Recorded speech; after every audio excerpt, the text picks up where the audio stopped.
You're listening to Kickoff on Talksport, live from the Etihad Stadium. Two sides with European targets in their eyes meet with no real margin for error. Pep Guardiola's Manchester City, if they can get at least a win and a draw from their final two games, they will be playing Champions League football next season. Bournemouth, if they win both of theirs, it'll see them finish at least 8th. It gives them an outside hope of playing in Europe for the first time in their history, but they want to take care of what they can take care of. Kickoff here at 8 p.m. as City look to dust themselves off after their FA Cup final heartbreak. Remember, Crystal Palace will proudly parade the FA Cup trophy to their fans. They host Wolves in your exclusive Premier League action on Talksport 2. Hugh Croft alongside Sam Matterface and former England defender Mickey Gray for you. It's an important evening here when Kevin De Bruyne, King Kev as they call him in these parts, will be honoured in his final home match. Captain, of course, this evening. But his departure is almost signifying the end of an era, isn't it, Mickey? You know, did we, in fact, do you think this is the end of an era with City? Do you think they now will start anew? I certainly think it's an era for this team that we've seen for the last decade, with a few chops and changes here and there. But I think you can see the direction that Man City are going in is trying to buy younger players. I'm sure that Pep Guardiola wanted to bring in the players that he wanted last summer, but he waited until January and those players have not been able to settle maybe the way that he wanted them to. So it just means that this summer coming up, the transfer window is absolutely huge. Not just for Manchester City now, but for Manchester City moving forward.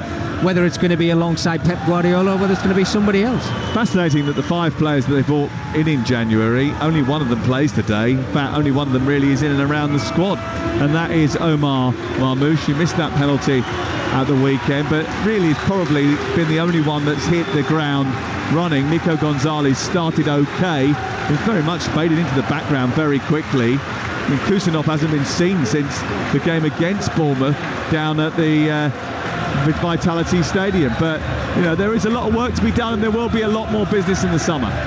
There's a huge banner now being unfurled inside the Etihad Stadium across the pitch from us.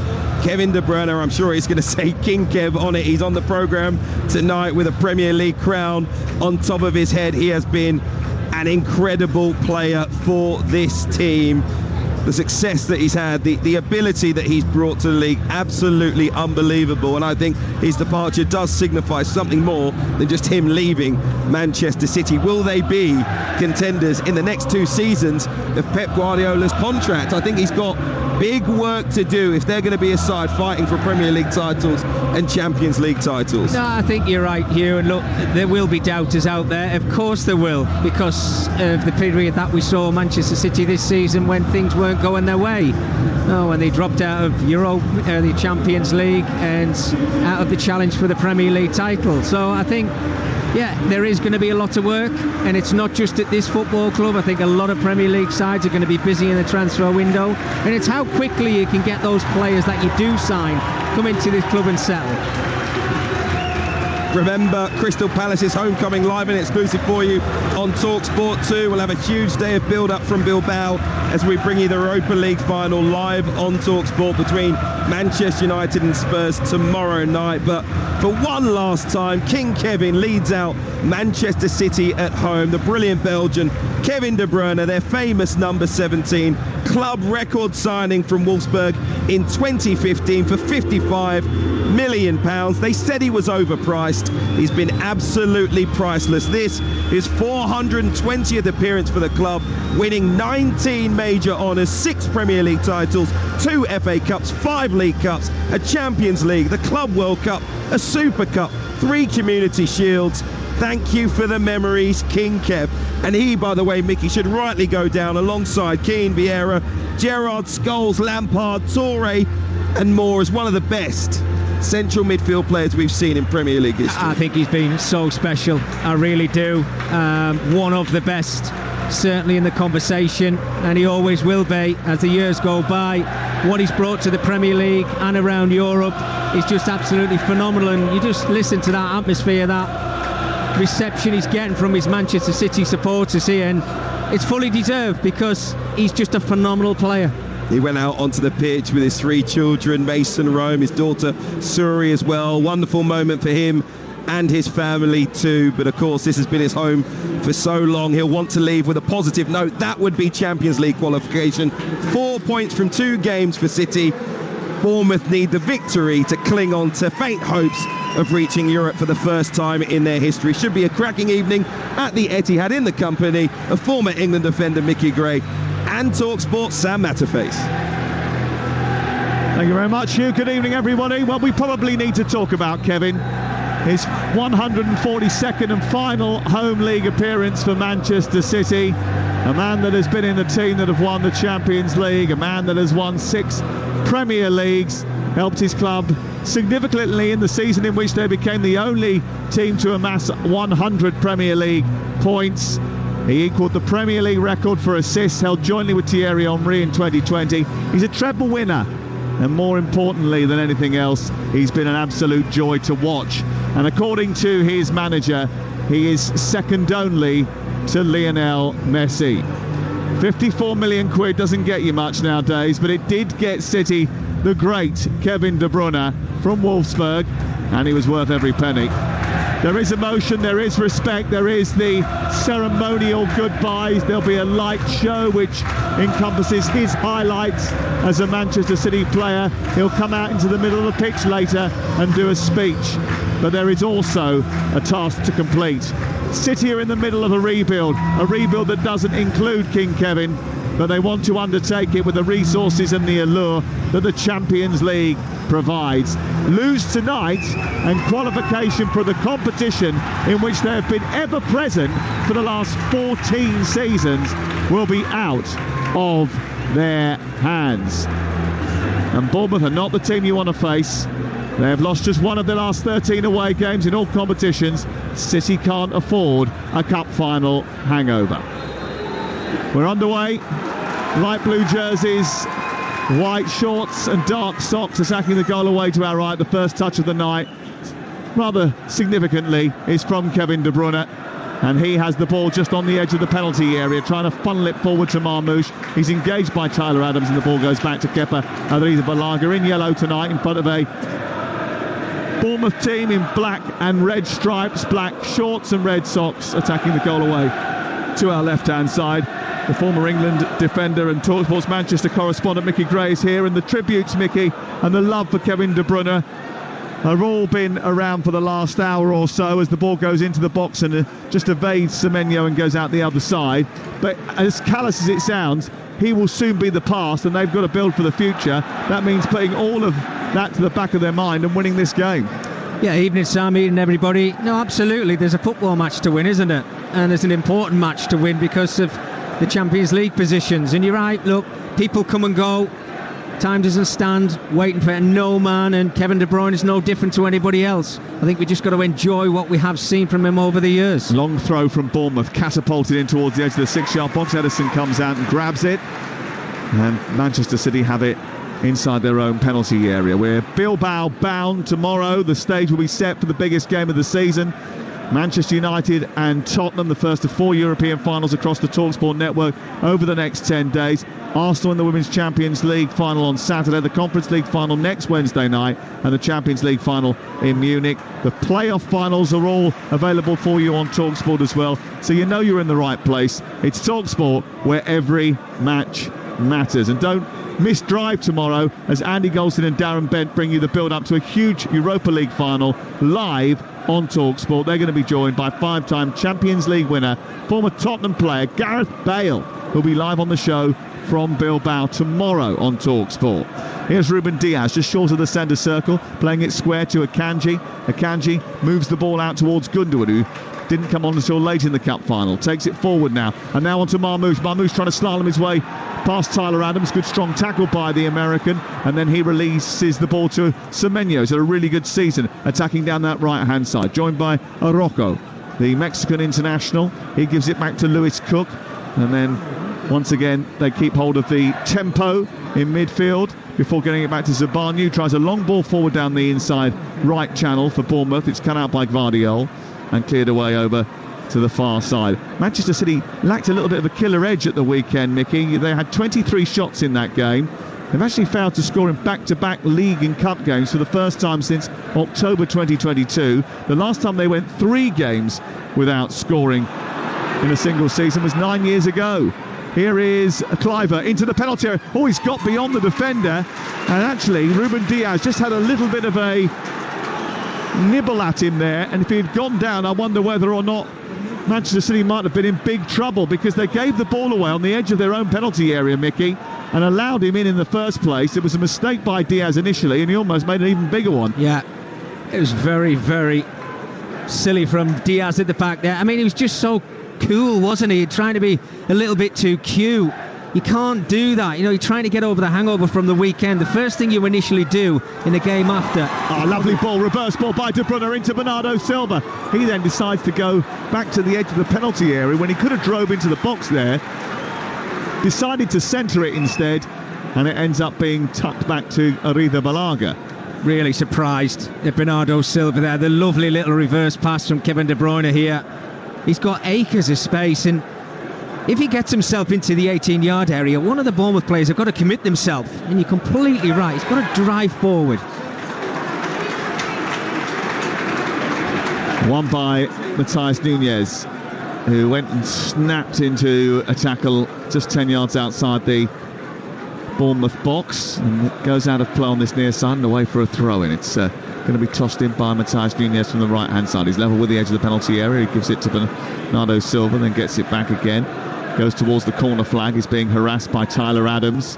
Back into De Bruyne. De Bruyne travels and then tries to float it forward into Marmoush. Marmoush tries to bring it down. It's away by Zabani, and then headed back by Akanji and then into Diaz. Diaz now down the right-hand side. Matthias Nunez trying to take it forward. Cuts back to the halfway line. Kovacic. Bit of space for Gundogan, who's just left the centre circle. Cook comes towards him and he evades him rather easily, and then powers past Adams, feeds Marmoush, edge of the D, tries to reverse it into Bernardo Silva, down the side of the 6-yard box, pulls it back into the open penalty area. There's nobody there. There's a huge gap in the middle of the box, and he pulled it right the way through that instead of the 3 that had attacked the edge of the 6-yard area. Mickey Gray just couldn't find anybody, could he? Bernardo Silva. The move, the build-up play was fantastic. It was sharp, it was crisp. Here's Clive at the other end, getting to the edge of the area, feeding the ball into Tavernier. Tavernier runs into traffic, almost sort of run out of an idea there as he got the ball on the edge of the box, Tavernier. De Bruyne's given it away. Kirkes has run into Matthias Nunez. He shrugged him off, and Manchester City have possession again. We played just a little over 5 minutes. You're listening to Talksport, and it is 0-0 between Manchester City and Bournemouth. Well, I've got to say, Sam, I think from both sides, I know you're just over 5 minutes in the game, but defensively, both sides have been very, very casual, as if they're out there just trying to find their feet, bed themselves into the game, enjoy a game of football. Well, I'm sorry, it doesn't work like that. I know you touched on Man City and the lack of threat that they've had in the last couple of games, and it was there for everybody to see when they played against Southampton as well. Not getting into the areas that I think we've seen them over the years, where they just cut through you, create opportunities, stick the ball in the back of the net. It's over the last few games, it's not had that feel for Man City.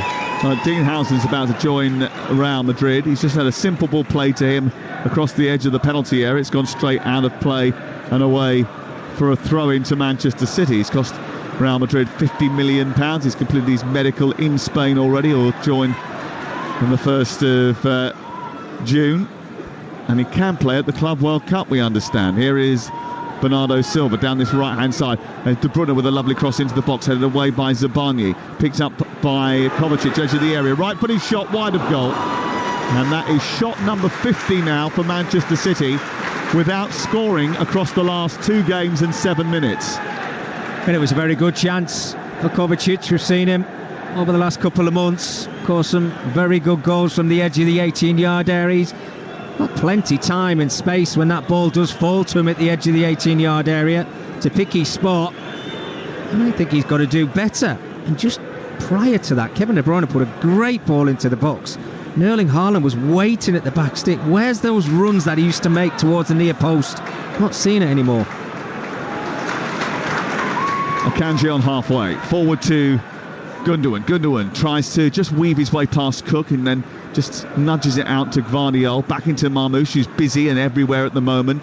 Just he turns the ball out towards the near touchline. Matthias Nunez takes it on, moves down the right-hand side, got the winner late on against Aston Villa in a crucial game here that we were at on Talksport a couple of Tuesdays ago. Here's Kovacic, who didn't play in the cup final, not showing any ill effects of fitness problems. Out by Diaz, out towards the right. Matthias Nunez trying to get towards the edge of the area. It's been held up by Tavernier. His ball into the box is flicked into the air by Kerkez, who was standing about 5 yards short of the area.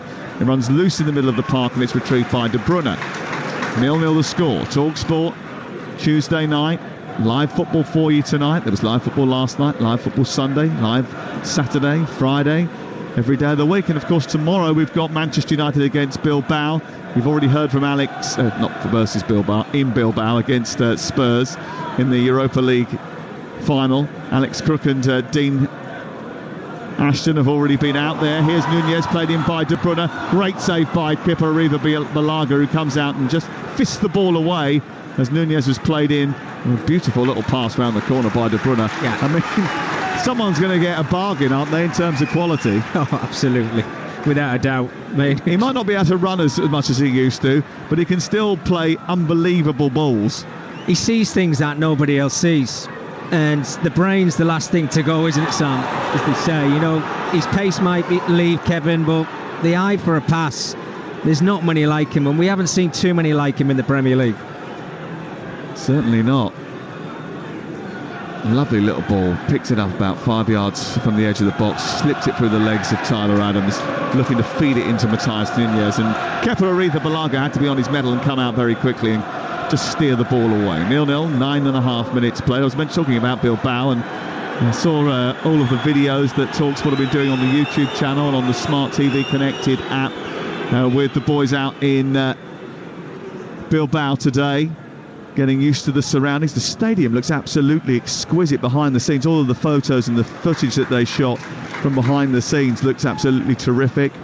And the stories that they've been bringing us about the fans and their journeys out there today have been fascinating. There'll be more on that on breakfast tomorrow morning from 6 a.m. right here on Talksport. Here's Vardiol powering forward. Semenyo getting back helps it back to Kepa Arrizabalaga. There was an offside flag up anyway. You might have heard a few boos and groans. It wasn't because of Crookie and Dean Ashton getting an early trip out to Bilbao. It was because Kepa Arrizabalaga was doing a little bit of time wasting away to our right hand side. Well, it's interesting, isn't it, Sam? When you think about the Crystal Palace game and the Southampton game, the game plan was to slow the game down, take the sting out of the game, sit back, get all the players behind the ball and make it hard for Manchester City to break them down. I think Iraola's had a look at that and thought, well, we've heard Ruben Diaz, he's complained about it after the Southampton game. We saw Pep Guardiola's interviews at the end of the game talking about the time wasting. And I think Iraola has had a look at that and thought, well, if it upsets them, why I should do it myself, and that's what he's done so far in the game. Do you know what's really interesting as well? I was talking to Arne Slot last night, and he was moaning about it, not necessarily from last night's game, but over the course of the season, saying that, he said, was something that he hadn't seen much in the Premier League before, but felt it had crept into the Premier League a lot this season. Well, if you've got sides that are going to pass you off the park throughout a whole 90-minute game of football, and you know you're not up to that quality, and there's different ways of trying to con the referee, I suppose, and con the lines, and you take your time and slow the game down, well, they're going to do it. And as we've seen of late, or certainly over the last two games, and the two I'm talking about are the two for City, Southampton and Crystal Palace, until people stamp down on it, and I'm talking about referees and whether it's the Premier League or the FA, they're going to do it and they're going to get away with it. Well, the referee today is Thomas Bramall, the VAR Portierney. They've got a little bit of a job to do in order to monitor that throughout the course of the game. We've played just over 12 minutes on the clock on Talksport, and it is 0-0. And the best chances of the game have come from Manchester City so far, although there was one incident where Ruben Diaz did his level best to hand an opportunity to Bournemouth. Bernardo Silva just whacked the ball up the pitch. Not entirely sure who he was looking for, but he's kicked it into touch, maybe to gain a bit of yardage in the old rugby sense. And Dean Housen takes the throw in and guides it back to Arrizabalaga, who kicks it clear. A bit of frustration from Pep Guardiola, who's standing down on the touchline in his black and white piped hoodie, hands on the side of his hips. I think this is a surprise to Man City, this as well, Sam. what Bournemouth are doing, because we know that Bournemouth have got very, very talented forward players, and they're very good on the eye, and most of the time when we've seen them this season, they've been fantastic. But I don't think Pep Guardiola expected them to set up the way they have done tonight. I mean, they're trying to catch Man City on the counter. It's happened on 1 or 2 occasions, but other than that, everybody is just sitting behind the ball. Here is Bernardo Silva picking it up through the centre circle and sending it out wide towards the left-hand side. Vardiol racing onto it. It's being trapped by Semenyo. Semenyo tries to nick the ball off him and succeeds in doing so. Plays it infield to Cook, and now there is a chance to break, but Cook's ball forward isn't precise enough. Didn't quite reach Tyler Adams, and it goes through to Akanji, and they have possession back, Manchester City. They're man for man everywhere. Yeah. That's the situation. Yeah. If you watch Omar Marmoush, he's almost got a Julian Araujo style shadow following him around everywhere, and then when he drops really deep and Gundogan goes forward, Araujo switches to Gundogan. Marmoush coming forward, shooting from the edge of the area, scores a wonderful goal. Oh, it's about 30 yards from goal. He saw the space open up.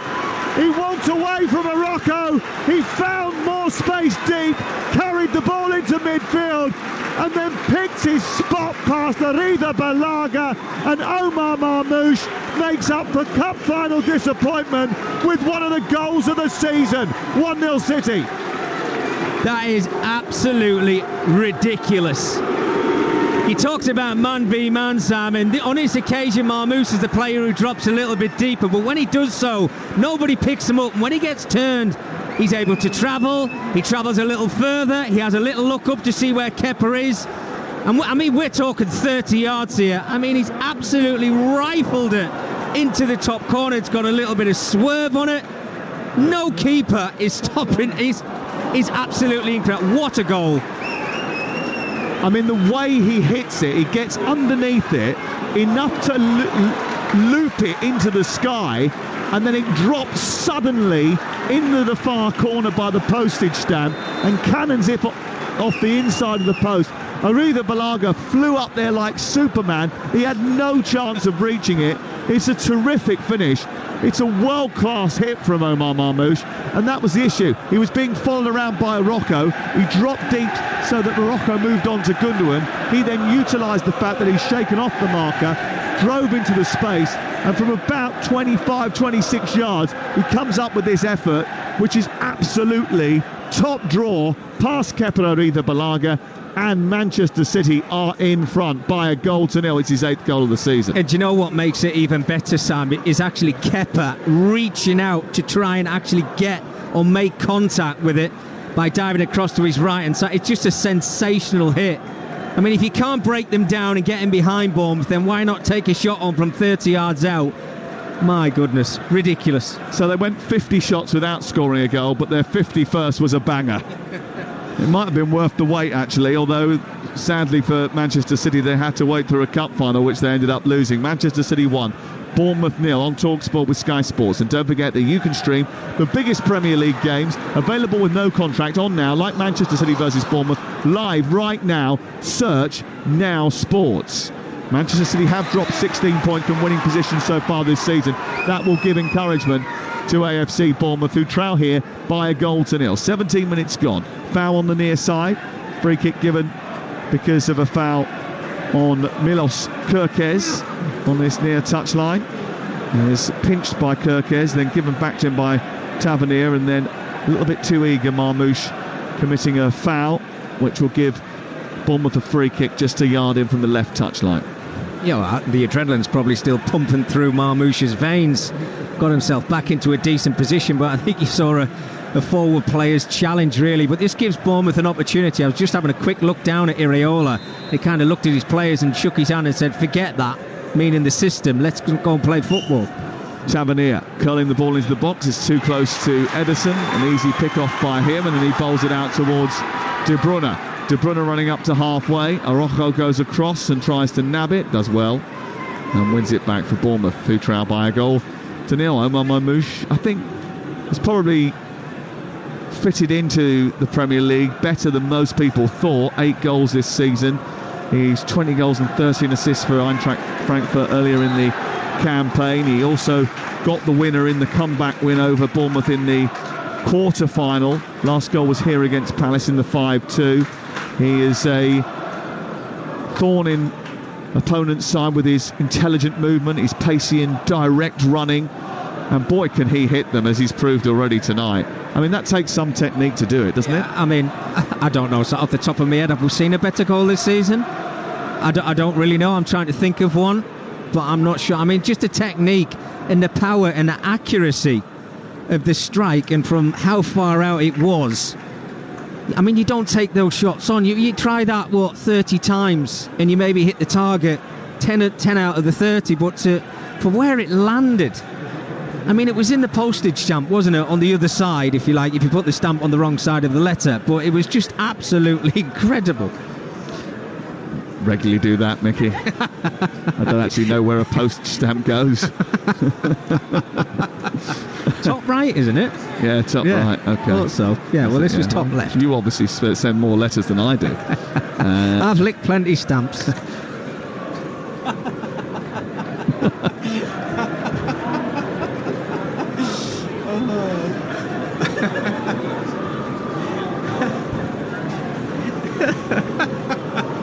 Sorry, there's a match going on here, isn't there?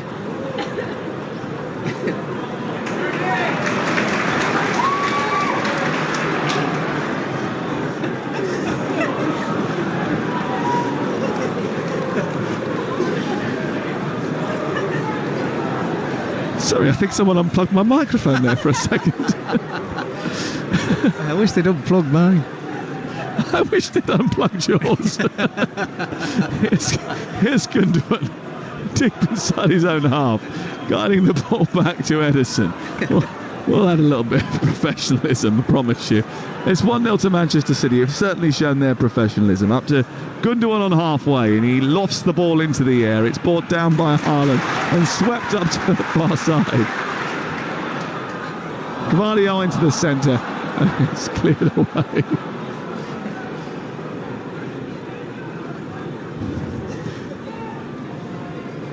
It's the end of the season, Mick. You've done me, haven't you? Here's Tavernier on the left-hand side. Nunez tries to bring it forward. I've now gone all hot and bothered. Kovacic in midfield. Manchester City leading by a goal to 0. Omar Marmoush has got the only goal of the game. Here's Kevin De Bruyne, who's the man of the moment, up towards Haaland, who chests it down, tries to power his way into the box now. Across comes Zabani, tucks it back. Marmoush, they're encouraging him to shoot. He doesn't quite do it on this occasion because there was one or two bodies in front of him. Goes out to the left.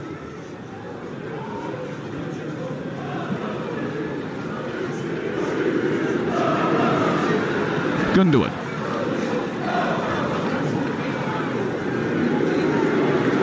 This is Marmoush down the left-hand side. Now on to De Bruyne. De Bruyne trying to steal himself and evade the challenge of Zabani. Back out to Gundogan once again. Now De Bruyne in the left wing position, looking to try and influence the game, and certainly the crowd want him to influence the game. He's got a lot of love tonight from the Manchester City supporters, not Manchester United supporters, although there'll be Manchester United supporters who will see a lot of him because they've just unveiled a mural in the northern quarter in this city. Here he is on the left-hand side, just overran the ball there, went behind him as he then produced a cross towards the far post, and Erling Haaland somehow managed to jump up. He was 6 yards wide of the goal, and the ball had gone right past the Kepa Balaga goal, but somehow he stuck out his left foot and managed to send it back across the face of goal, and he almost came up with a shot from nowhere. I mean, the acrobatics were fantastic. Yeah, incredible. His movement, I mean, he started the move as well, Erling Haaland, just didn't admire his pass. He got himself into the area, and you're right, the acrobatics, it's incredible. We've seen it from him before in the past. I think this one was just a little bit too close towards goal for him to kind of guide it in to get City second of the game, but the movement from City is very good. Being disappointed, I have to say, with Bournemouth. I thought they'd actually go for it. When they went a goal down, I thought they'd try and come out and maybe get the equaliser, but they're still sitting back and just making it hard for City. When your form's as good as theirs is, Sam, away from home, expected a little bit more from them. Yeah, they haven't had the greatest end to the season. I think they had a little bit of a dip once. Andoni Iraola started to get linked with other jobs, didn't he? They talked about him for the Real Madrid job, and ever since then it's sort of gone a little bit downhill. I think they could be higher in the table if they hadn't wobbled during that period. They are brilliant at nabbing the ball from you high up and springing attacks. We haven't really seen enough of that tonight. No, we haven't, because they're sitting back too much. And I think the tactics should have changed when they found themselves a goal behind. I did actually see Iraola saying to his players, no, forget that, let's do something a little bit different, but I'm yet to see it. Here is Marmoush down the left-hand side. The goal scorer. Fantastic effort from the edge of, a little bit back from the edge of the area, but it was about 26, 27 yards from goal. Caught it superbly, lofted it high over Arida Balaga's head and into the net. Here is Housen, travelling centrally. Long and lean, and plays it out towards the far side. Araujo's come in tonight for Adam Smith, who usually is the captain. The captain's armband back with Lewis Cook this evening as a result of that. Goes all the way back to Housen, who strides forward up into the midfield area, then on to halfway, turn around the corner by Tavernier, then Kirkes bending the ball round for Evan Nilsson, who's got so many goals this season. Out comes Ederson and just sweeps up. Ederson puts it out on this near side. That's a bit of Porto-Benfica rivalry there. Former Porto striker Evan Nilsson and a former Benfica goalkeeper Ederson.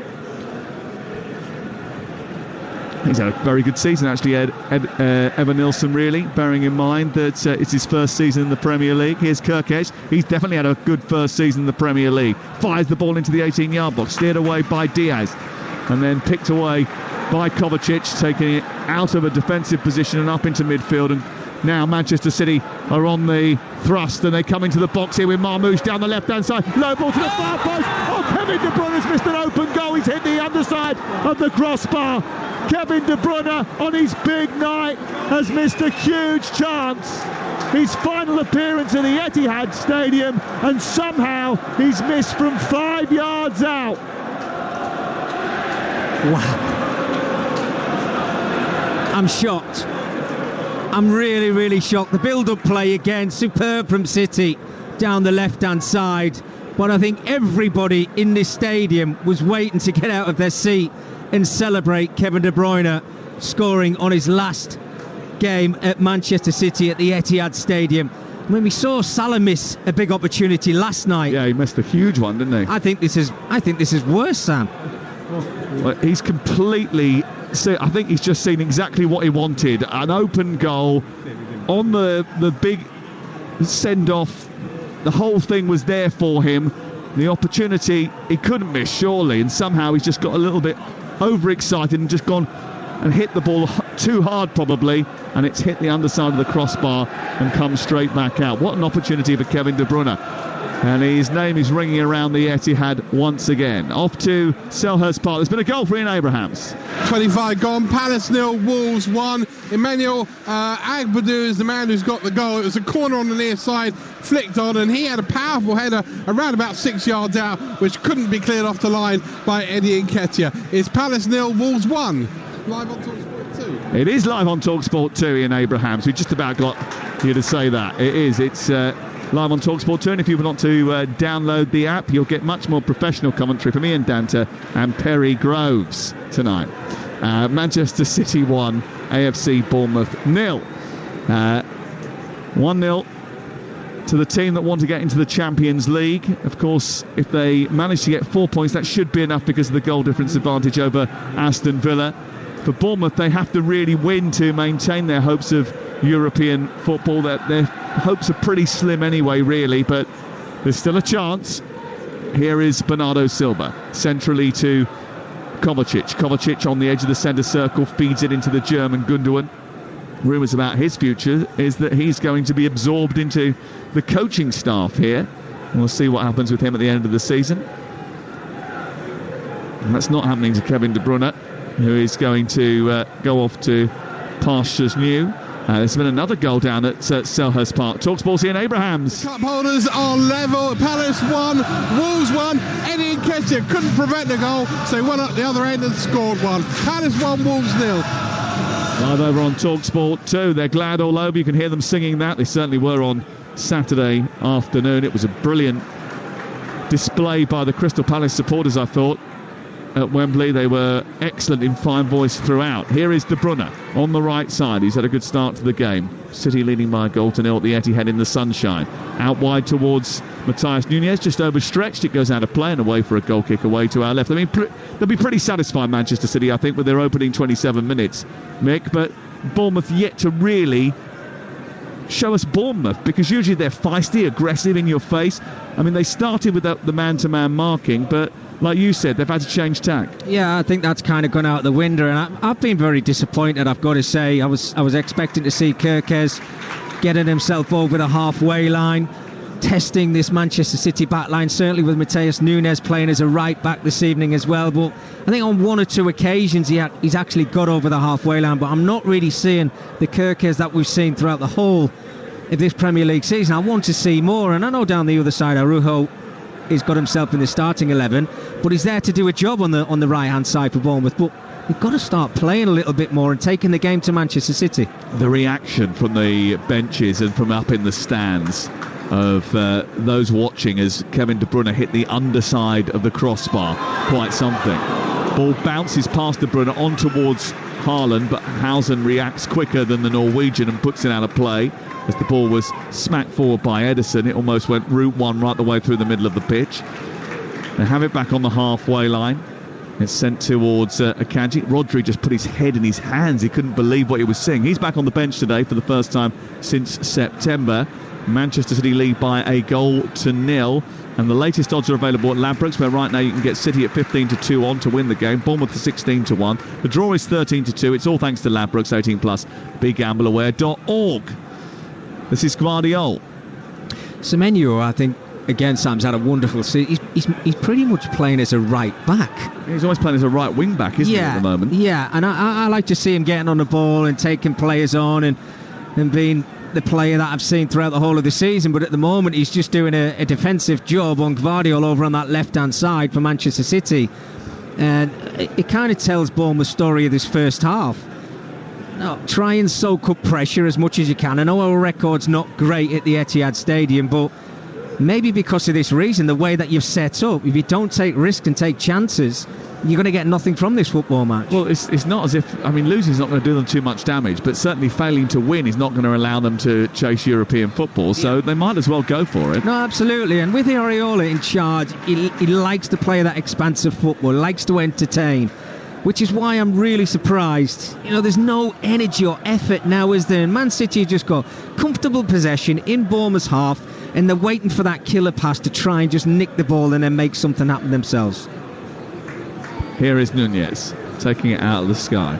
Sends it into Bernardo Silva. They're on the right edge of the Bournemouth penalty area. Lovely little step over by Gundogan. But again, Haaland just a little bit off the radar there. Marmoush picks it up. Gundogan tries to turn. A right-footed shot. He went the wrong way round there, Gundogan, really. The goal was the other side, and he span back and went anti-clockwise, when actually, if he'd turned and pushed the ball into space in the centre of the penalty area, there was more of the goal to aim at. Offside flag went up anyway, so it wouldn't have counted. Yeah, and in the build-up play, you mentioned Erling Haaland. I think 3 or 4 occasions now I'm seeing him, and he's flat-footed. His reactions are really, really slow, whether that's down to the injury, he's still trying to get himself back up to 100% fitness levels or not. But I think when you've got the instinct of a striker like he has, who's not involved in the game as much in a 90-minute game anyway, I think you've got to instinctively think that ball's coming around the corner, because City play those cute little passes all of the time. But for me, he's on the back foot, he's flat-footed, and that's why he's not getting chances. Tavernier on the near touchline trying to get out of a tight spot. He's blocked by Bernardo Silva, and it has to go all the way back to Hausen. Yeah, he hasn't scored, obviously, since that Bournemouth game when he came off injured, which was in the quarter-finals of the FA Cup. He missed the penalty in that match as well. Looks a little bit ring-rusty in the game against Southampton. Had 1 or 2 half chances at the weekend. Here is Tavernier looking to set up Evan Nilsson, who's arriving late. He's hit the post. And it's another example of Bournemouth hitting the woodwork this season. That's the 23rd time this season in the Premier League that Bournemouth have hit the frame of the goal. Evan Nilsson once again in behind the defence. The ball came in from the left-hand side from Tavernier. It was a beautiful delivery, and Evanilson rattles the woodwork. It's fantastic. Best move of the night for Bournemouth without any question.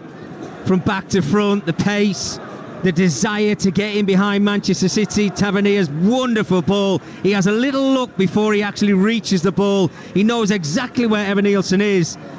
And I'm just surprised he's not done better. Yes, he's stretching a little bit for it. Is he trying to just guide it past the goalkeeper?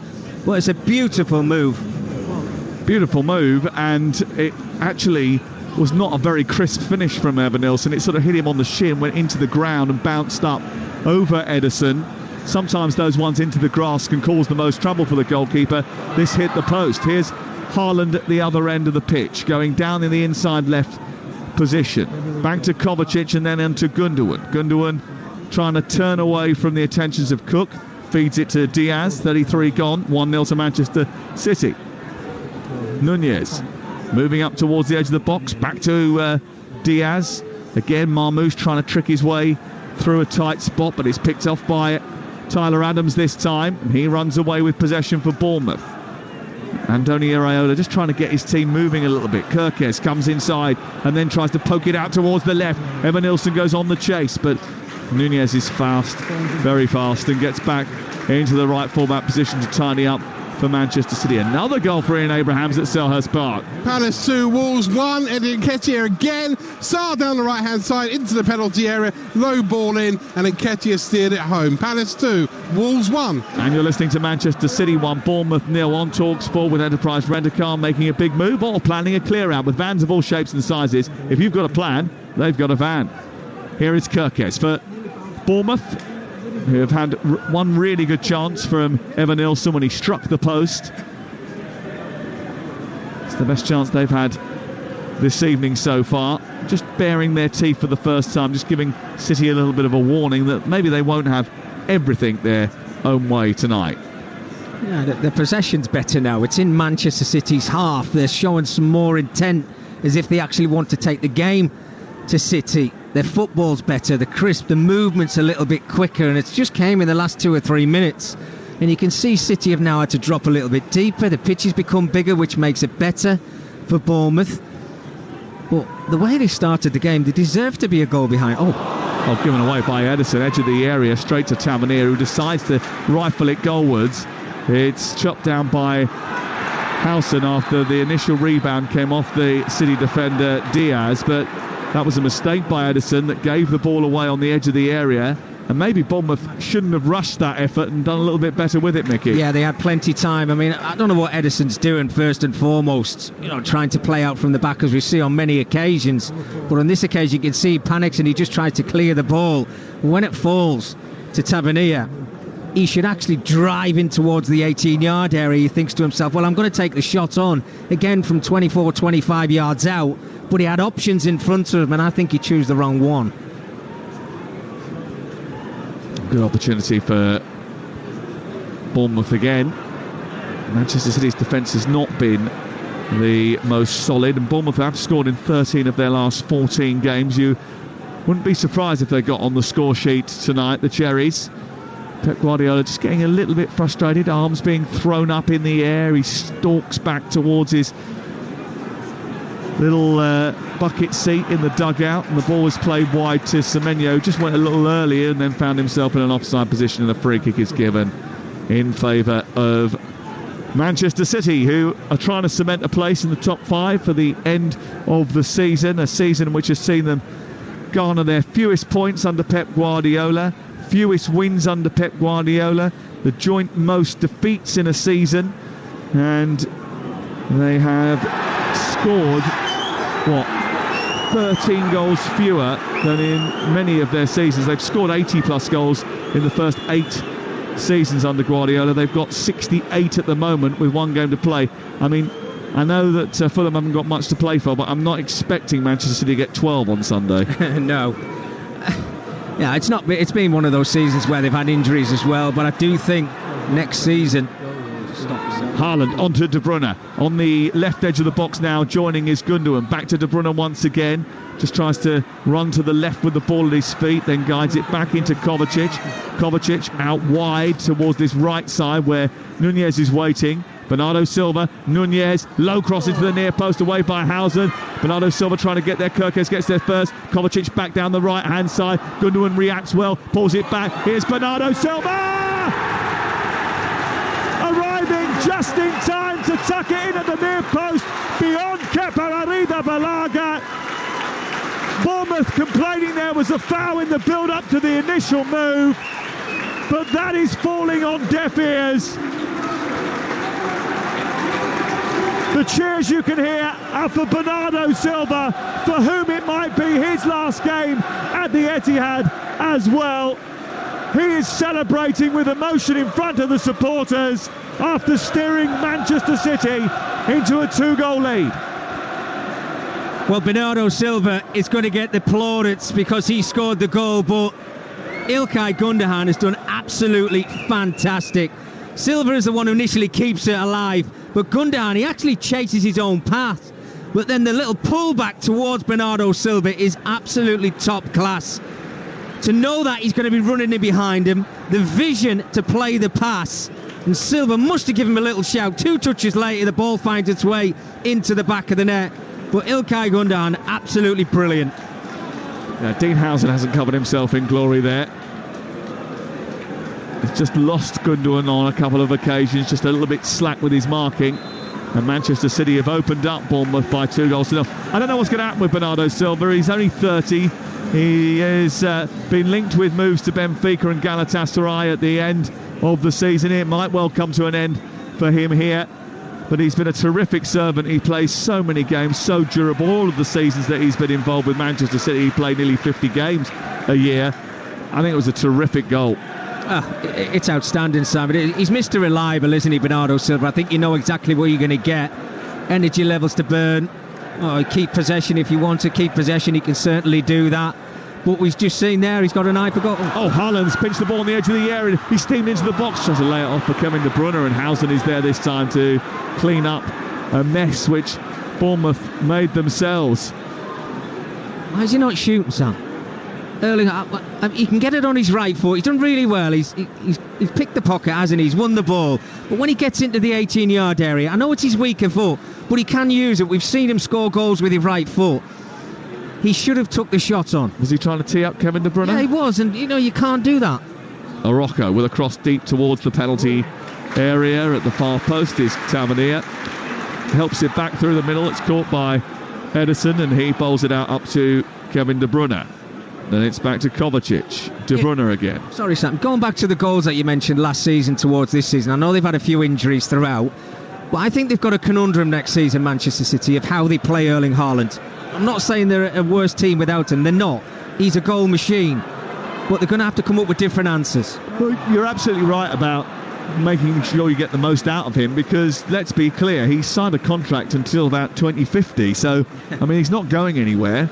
So they've got to find a way to make the most of his talents, and his talents are putting the ball in the back of the net. So feeding him more chances has got to be the order of the day. Yeah, absolutely. And whether that's a change in system, whether he needs a partner alongside him, do we go back to the old-fashioned 4-4-2? Something like that has got to happen for Erling Haaland, because he feeds off crosses and he feeds off running in behind. Well, he's not going to get those passes from Kevin De Bruyne next season, so they're going to have to try and sort that conundrum out. But the more I see Erling Haaland, I'm not sure. If he's not scoring goals, then most of the time he's irrelevant. He shouldn't really be out there. The rest of his game, I think we all agree on it, is not great. So they have to try and come up with the answers, and I think maybe bringing in a strike partner for him might help him out. Yeah, one of the reasons I think they got Marmoush in the team tonight is to try and sort of forge a partnership between those two. Marmoush is peeling away to the left-hand side more often than not at the moment, and De Bruyne is usually the closest to him. We'll see how it continues. We've got 3 minutes before half-time. You're listening to Talksport. It's 2-0 to Manchester City, but Semenya has it right edge of the area, and well, he's taken too many touches and then was dispossessed by Kovacic, and Kovacic then goes scurrying up towards Zabani and presses him all the way back towards the halfway line. Yeah, just ticking away time, aren't they? Fitness issues for Kovacic? Well, I mean, he looks as fit. Yeah, exactly. As fit as a fiddle, doesn't he? Only Pep's going to know, and only the players going to know why he wasn't involved in the cup final.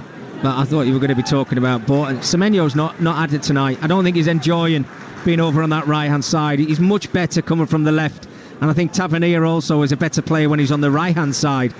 I wonder if Iraola changes that in the second half, because if they don't, I think this game's just going to pass Bournemouth by. It already is. 2-0 to Manchester City. Not very often that Manchester City throw away 2-goal leads, although it's happened more often this season than in any other. But at the moment, they're cruising their way through towards half-time. City know only a win leaves them in control of their own destiny. And Bournemouth have already set new club records for most wins, but fewest defeats and most points in a Premier League season. Could also finish in their best ever Premier League position, which is currently 9th under Eddie Howe. But it doesn't look like they're going to pick up any points here. Rocco has gone in on Marmouche over on the far side. It's going to be a free kick. And a yellow card for Rocco as well. And that's on the left edge of the penalty area. Two racing away down that left. I think it was Guardiola went racing away down that left-hand side, getting forward. And it was a late challenge by Rocco, who just a little bit mistimed that. I'm not sure about that, Sam. He's went scampering across Araujo because you saw the run, the overlap and run from Guardiola. But as he goes to ground there, I think he makes contact with the ball. And he's pleading his innocence, and I can understand why. As Chris Foy told us on the Sunday session yesterday, or Sunday, it's not always just about getting contact. If you're endangering the safety of an opponent, or if you impact an opponent, you might well still find yourself committing a foul. Well, I think you're in agreement here. I don't think he tried to hurt Guardiola. He didn't. There was an honest challenge for the ball from both the two players. I think they sort of arrived at the same time, didn't they? Here is De Bruyne. His ball in towards the near post. Punched away by Arriba-Balaga. Comes back out to Gundogan. Oh, what a save by Kepa Arriba-Balaga. He took a deflection in front of him and he just popped out his right hand and stopped it from a 3-0. He's made two very good saves tonight, Kepa. One early on in the game and the second one, and Pep Guardiola. He's just come onto the pitch there and he's just patted Kovacic on his backside. I don't know, maybe wanting a little bit more from him, but he is hyped up for this game. He wants all 3 points. Well, he wants more from the crowd as well. He's trying to raise their spirits, I think. Get some more noise about the place. He's pumping his hands together, throwing them up in the air, trying to get everybody on the same wavelength as him. Looks a little bit bedraggled with that hoodie and the little cords that are coming out of it, flicking up all over the place. And you know, it's a big night in Manchester. Bruce Springsteen playing at the Co-op, Kylie Minogue playing down the road as well. We may get some more goals in the second half. That way, I'm sure by the time we get to the end of the match, Man City will be dancing in the dark. Well, we should be so lucky. Here is Akanji. Back to the goalkeeper. Oh, Edison's made a heavy touch there. And shutting him down was Kluivert. Didn't quite come off for him, and it's cleared away. Again, Guardiola is going absolutely crackers. He wants this game put to bed. Here's Rocco down the right-hand side, coming towards the edge of the 6-yard box. Kluivert was arriving, across stepped Diaz and blocked him brilliantly. Comes back out to the left-hand side, in towards the far post, and then Kluivert with acrobatic effort. Guardiola's gone halfway inside his own half to shout at his players. I think it was Matthias Nunez who got there ahead of Diaz, actually. They'd sort of switched over as the ball came into the box, and Nunez came in covering from the right fullback position and did a brilliant job in stopping the hit. And it is still 2-0. Well, I don't know how much time Justin Kluivert thinks he's going to get when that ball comes into the area, but he's just waited an age for it to sit perfect for him. Matthias Nunez has come across, and he shouldn't have the chance to get that challenge in. It's a really good opportunity and a great move from Bournemouth down that right-hand side, but that should have been a better chance. And then when the ball does eventually come back to Kluivert, he just kind of scuffs a little bit, tries to rush his volley, and it goes way over the top of the crossbar. We are in 2 minutes of added time at the end of the first 45. Manchester City 2, Bournemouth 0 on Talksport. And Pep Guardiola, I tell you, I'm a little bit worried about his blood pressure tonight. I hope he's not got one of those sort of, devices that measures your heart rate consistently on his wrist. I think Sam Allardyce wore one of those once, didn't he? And it was kind of through the roof, apparently. Yeah, well, I imagine that the roof would have come off of Pep Guardiola's. in these early exchanges. He's pretty pleased with the scoreline, though. Manchester City know that it's a vital night for them in their quest to reach the Champions League. They have struggled in the first half to get more than the 2 goals that they probably deserve. More than that, really, to be honest with you. They have the lead thanks to a goal from Omar Marmoush and another one right at the very end of that first half from Bernardo Silva. But Bournemouth have really struggled to keep tabs on a Manchester City side that are really in the mood tonight. Tonight, if they win, they will nearly almost certainly make it, but they'll also have a brilliant send-off for Kevin De Bruyne as well. That'll feel a lot sweeter. At the break, Manchester City 2, Bournemouth 0. Well, Manchester City are purring, aren't they, in that first half? Pep Guardiola's side certainly don't have the feeling of a team that has just lost a big FA Cup final. They look happy, relaxed, confident. They've been in dominant move. These were the types of performances they used to produce on their way to winning titles. Well, maybe they're not as far off it, Mickey Gray, as we thought, because that has been absolutely everything they would have hoped for coming into this game. Do you know what, Hugh? It's probably a performance that they've had to work ever so hard on, because they're playing against a system that they played against over the last couple of weeks in an FA Cup final and a Premier League game against Southampton. But tonight they've came up with the answers of how to work it out, break it down and come up with the goods. I mean, they've got 2, it could have been 3, 4 or 5. Kepa's made a couple of decent saves, but you're right, I think they look as if they're quite back to their best, Man City, albeit a little bit vulnerable sometimes defensively, as they always are. Man marking was the approach from Bournemouth early on, wasn't it? And at the exact moment that Sam Matterface mentioned Araujo was basically casting his shadow over Omar Marmoush for the entire first 20 or so minutes. Marmoush dropped into a midfield that had been vacated by Cook, who decided to press, and by Tavernier, who decided to drop off. He found himself in an ocean of space, and you're absolutely right, that is one of the goals of the season. It could not have been more perfect from about 35 yards from Omar Marmoush. Incredible goal. Well, look, I mean, it's a sensational strike. It really is, and we know he's got it in the locker. We've seen it when he was playing in Germany. We've actually seen it in a Manchester City shirt, but not from as far out. But if somebody's going to drop off you and give you that much space in front of you, and you can't see that pass, that maybe one of your forward players are not making that move for you, then why not get your laces through it? I mean, it's a beautiful strike. It's got that little bit of vigour. It's moving around in the air.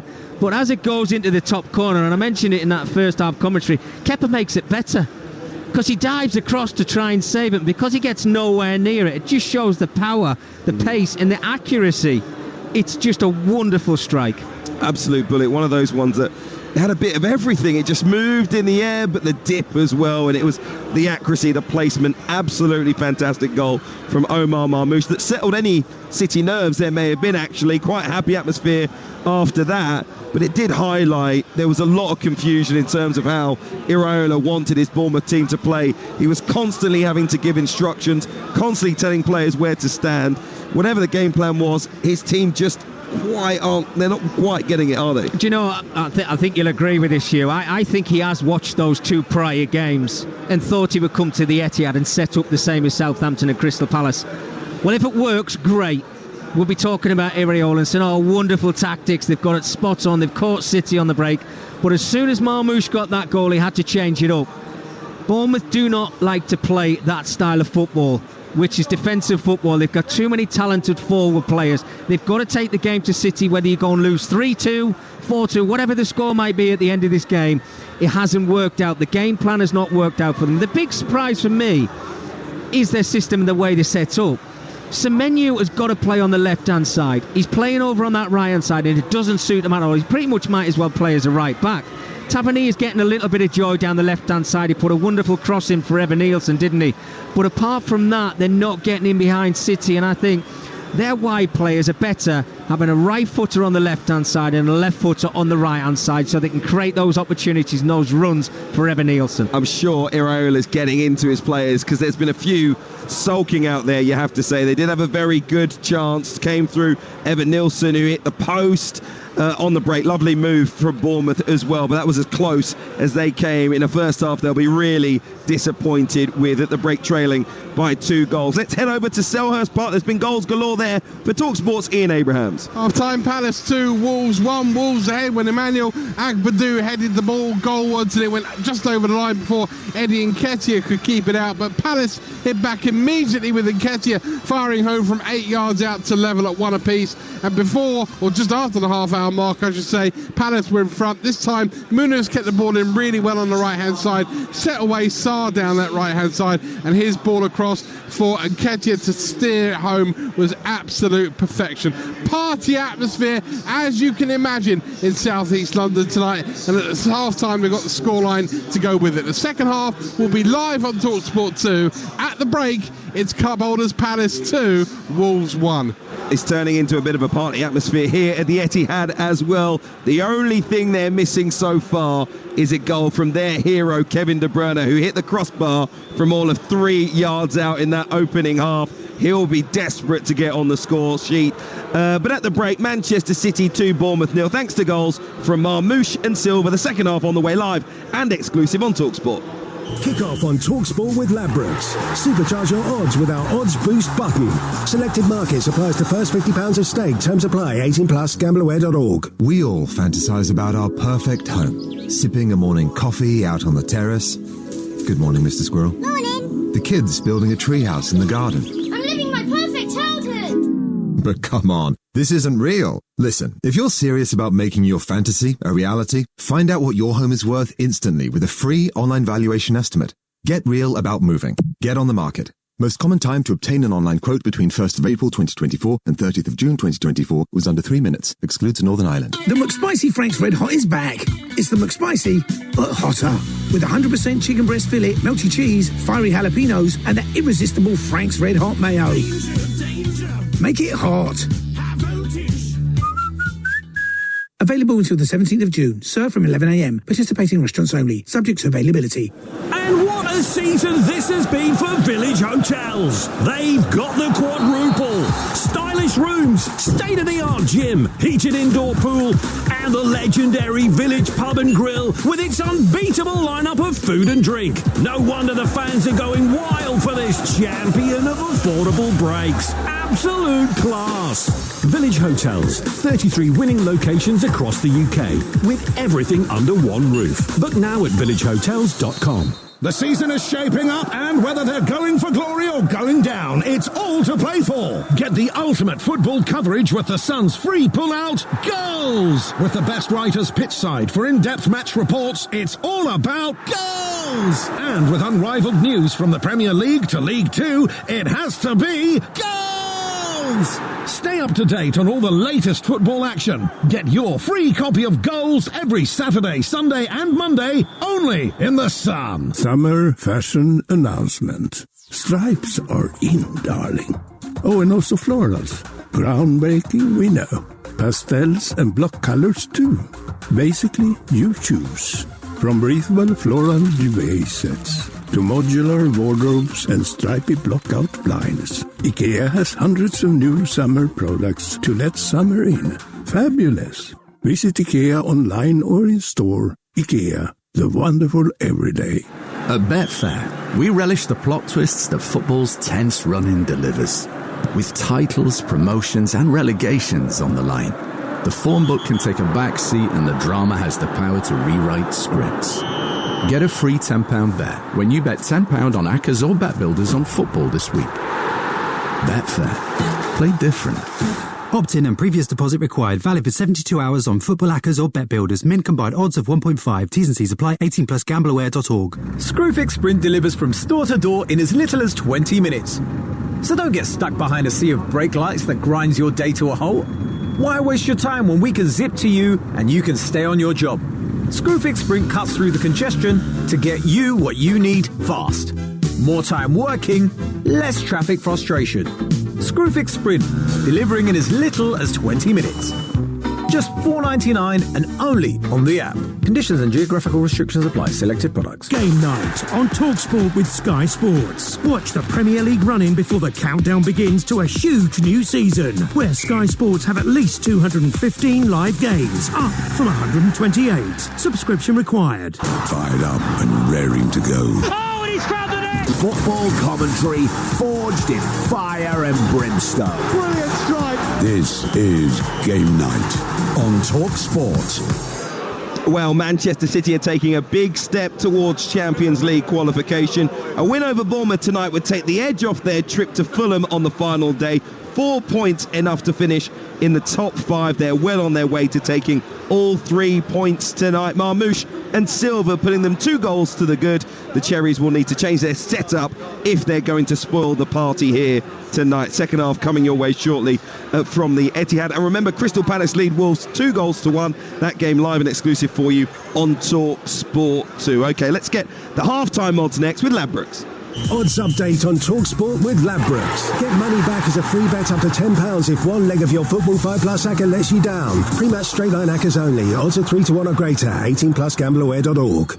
So at half-time here on Talksport, it is Manchester City 2, Bournemouth 0. City 66-1 on to win the game. The draw 18-1. Bournemouth 55-1 to come from 2 goals down and win. Erling Haaland to score next 7-2. Should have really scored in that first half. I think the same too for Justin Kluivert, for him to score any time. 11-2. And over on Talksport 2, Palace 2, Wolves 1. Palace 11-4 on to win the game. The draw 3-1. Wolves 9-1. Those are latest odds with Ladbrokes. It's 18 plus. BeGambleAware.org. Odds update on Talksport with Ladbrokes. Supercharge your odds with our Odds Boost button. Selected markets applies to first £50 of stake. Terms apply. 18 plus. GambleAware.org. Prove that the lion has claws and has teeth. The lion waits, and at the right point, it goes for the jugular. Those wearing the red of the British and Irish Lions raise their arms in celebration. They have won the series. That's what being a Lion's about. It ain't about taking part. It ain't about being here. It's about winning. Halfpenny goes through Genia. He gives it inside to Sexton! Another try for the Lions. When an animal is wounded, it returns in frenzy. South Africa have taken it 19-16. They win the series 2-1. It doesn't think. It fights for its very existence. Right-footed. He's given it a good whack. Has it got the distance? Yes, it has. It has the accuracy too. Game tie. We are taking them boys to the Hurt Arena. And there's another collision between Liam Williams, and Duffy has stayed down. When you put this jersey on, it asks of you things that no other jersey can ever ask of you. George Nord scores the try! Welcome to British and Irish Lions rugby. What a score! The win for the Lions in a test match is the ultimate. This is your Everest, boys, because the moment's arriving for the greatest game of your life. Well, the football season may be coming to an end. There's still plenty of exciting action coming your way right here on Talksport this summer, including the British and Irish Lions Tour Down Under. Today marking exactly 1 month until it all gets underway in Dublin against Argentina. The first ever Lions match to be held in Ireland. That's before they travel to Australia for the rest of their warm-up games, and their 3 all-important test matches will bring you live every single game, including the 3 tests, across the network. Our social media platforms and Talksport.com will bring you more exclusive content from Australia. Talksport, the only place on national radio when you can follow all of the Lions action. Cannot wait for it to get underway. The second half, by the way, here at the Etihad, going to be underway very, very shortly indeed. Alongside me, Sam Matterface and the former England defender Mickey Gray. Mickey, there is going to be a change, we think, from Andoni Iraola. David Brooks stripped off here on the touchline. And it's really what we expected given what we saw in that opening period. Yeah, whether it's an injury or not, I think he had to do something. Whether it's Kluivert who's not going to come out of the tunnel or not, I'm not quite sure. But something needs to happen, certainly in that final third of the pitch as well. And he'll expect more from his team here, Iraola, because they were very poor in that first half. Only created a couple of opportunities when I think they could have caught Man City, who could have been very vulnerable. But City, to be fair to them, have been very professional. Bournemouth back out here for the start of the second half, just on the touchline in front of us. The other 10 players that started the game just about to undergo a little warm-up. Andoni Iraola has gone over to have a few words with David Brooks, who's just by the bench, the rest of his teammates having a chat on the touchline.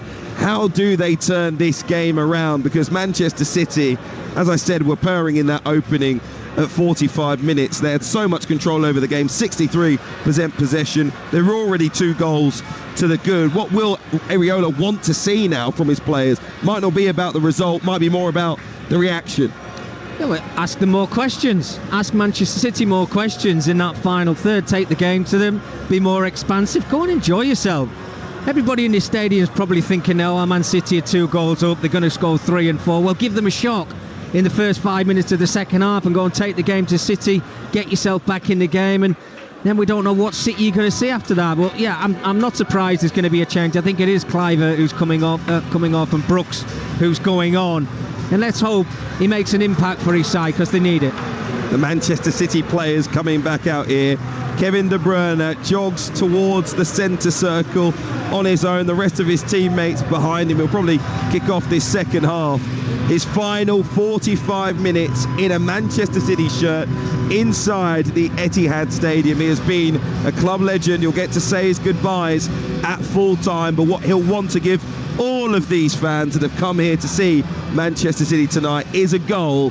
That would be the icing on the cake, and of course all 3 points. They're well on their way towards it. The second half live on Talksport with former England defender Mickey Gray and Sam Matterface. Do you think that's realistic, Mick, that you could have a situation where Kevin De Bruyne is getting all the plaudits tonight?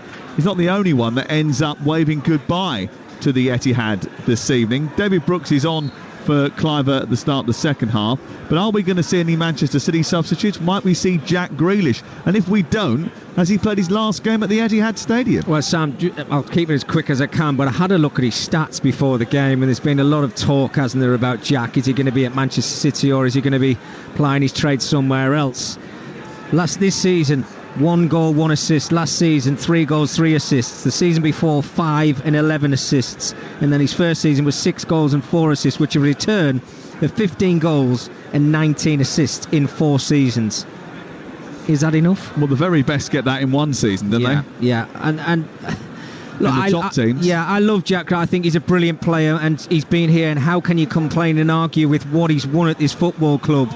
But I want to see, and I still want to see, the Jack Grealish who was playing in an Aston Villa shirt. If he goes back to Villa, they're getting an absolute bargain and a great player on the hands, and he's just going to add to a wonderful squad. But I want to see him going out and enjoying his footballing, because I've not seen it.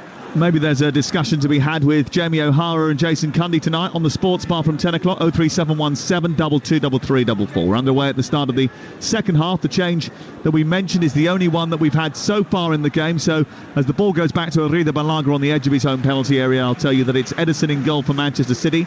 In the light blue shirts, white shorts, the outfield players look like this: Nunez, Akanji, Diaz and Gvardiol, the back 4. Gundogan, Kovacic and De Bruyne in midfield, with Silva on the right-hand side. Marmoush and Haaland together in the centre. Here is Evan Nilsson trying to get up and get on the end of a Kirkes cross. He glances the ball towards the far edge, the far post, and it's away for a goal kick away to our right-hand side. It is Arida Balaga in goal, Araujo at right-back, Zabarnyi, Housen and Kirkes the back 4, Adams and Cook, then Brooks behind Semenyo, Evan Nilsson and Tavernier. City already warming up substitutes away to our left. They're warming up Gonzalez, Jack Grealish, who's tied his hair right the way back now into a little bun, Ake, O'Reilly and Foden, but Rodri's still sitting there stroking the beginnings of a beard. Yeah, to be fair to him, Sam, Rodri came out at half-time. He was the only City substitute who came out and did a slight little warm-up himself, so whether he's thinking about putting him on early, Pep Guardiola, and giving him game time is yet to be seen. The surprise for me at Bournemouth team, I know they've just made that change, but I want to see Semenyo over on the left-hand side and Tavernier over on this right-hand side. It's not working for them. Well, I still can't work out why he's playing as a right back. Semenyo is playing so deep. I think he's, again, like we said in the first half, they're going man for man. Semenyo's man is Gvardiol, and as a result of that, he's being pushed back by Gvardiol into a right-back position. He's not enjoying himself at all. Look at his body language. He's walking around. He's had a wonderful season, and I'm sure there's a lot of takers in the summer if they want a quality forward player, but not on tonight's show, and it's not him at all. Well, the man-for-man system does disrupt you a little bit, because De Bruyne now moving into the midfield, dropping off, has taken Dean Housen out of the back line, and it's meant that Araujo has to slide across, and then Zabarnyi is keeping tabs on Haaland. Just means they're a little bit out of shape when City now come forward after that little moment of dropping deep from De Bruyne. Here is Kovacic out to Marmoush, who scored that wonderful goal in the first half. I mean, absolute belter. He had absolutely no right to score from where he did. He had so much room to run into because of his movement, dropping intelligently deep and then running into the space and then hitting it with the technique, sensational technique, under the ball, getting great height on it and dropping it into the top corner for 1-0. Talksport. It did light up the night, didn't it, Sam? Without a doubt. I mean, it's a wonderful strike, and I stick by it. It's one of the goals, if not the goal of the season. Absolutely. And just a brief chat with you. I know that Erling Haaland passed the ball at the weekend for the penalty and gave it to Marmoush, which we know he missed. Does he do the same tonight for De Bruyne? Would he give it to De Bruyne? Well, De Bruyne's got a better penalty record than anybody. He's taken 12 penalties and scored 10 of them. So you would have thought that he would. I thought he was going to take it at the weekend, to be honest. Here is Tavernier, edge of the area, attacking the goal away to our right. I think he's had a few failures in the shootouts, though, which is one of the reasons why he isn't a regular penalty taker. The situation with Erling Haaland, I think, was down to the fact that he had taken 7 this season, scored 4, missed 3, including 1 against Bournemouth in the last game that he played. Marmoush is usually an excellent penalty taker, by the way. Yeah, look, you can have the conversation when Marmoush misses. I mean, if he sticks the ball in the back of the net, we don't speak about it again, do we? I think it's just because of the fact that Erling Haaland had the ball under his arm and it felt like he was going to take the penalty. I know his record at Wembley's not great. I think it's no goal in 7 now, but surely that was the big chance.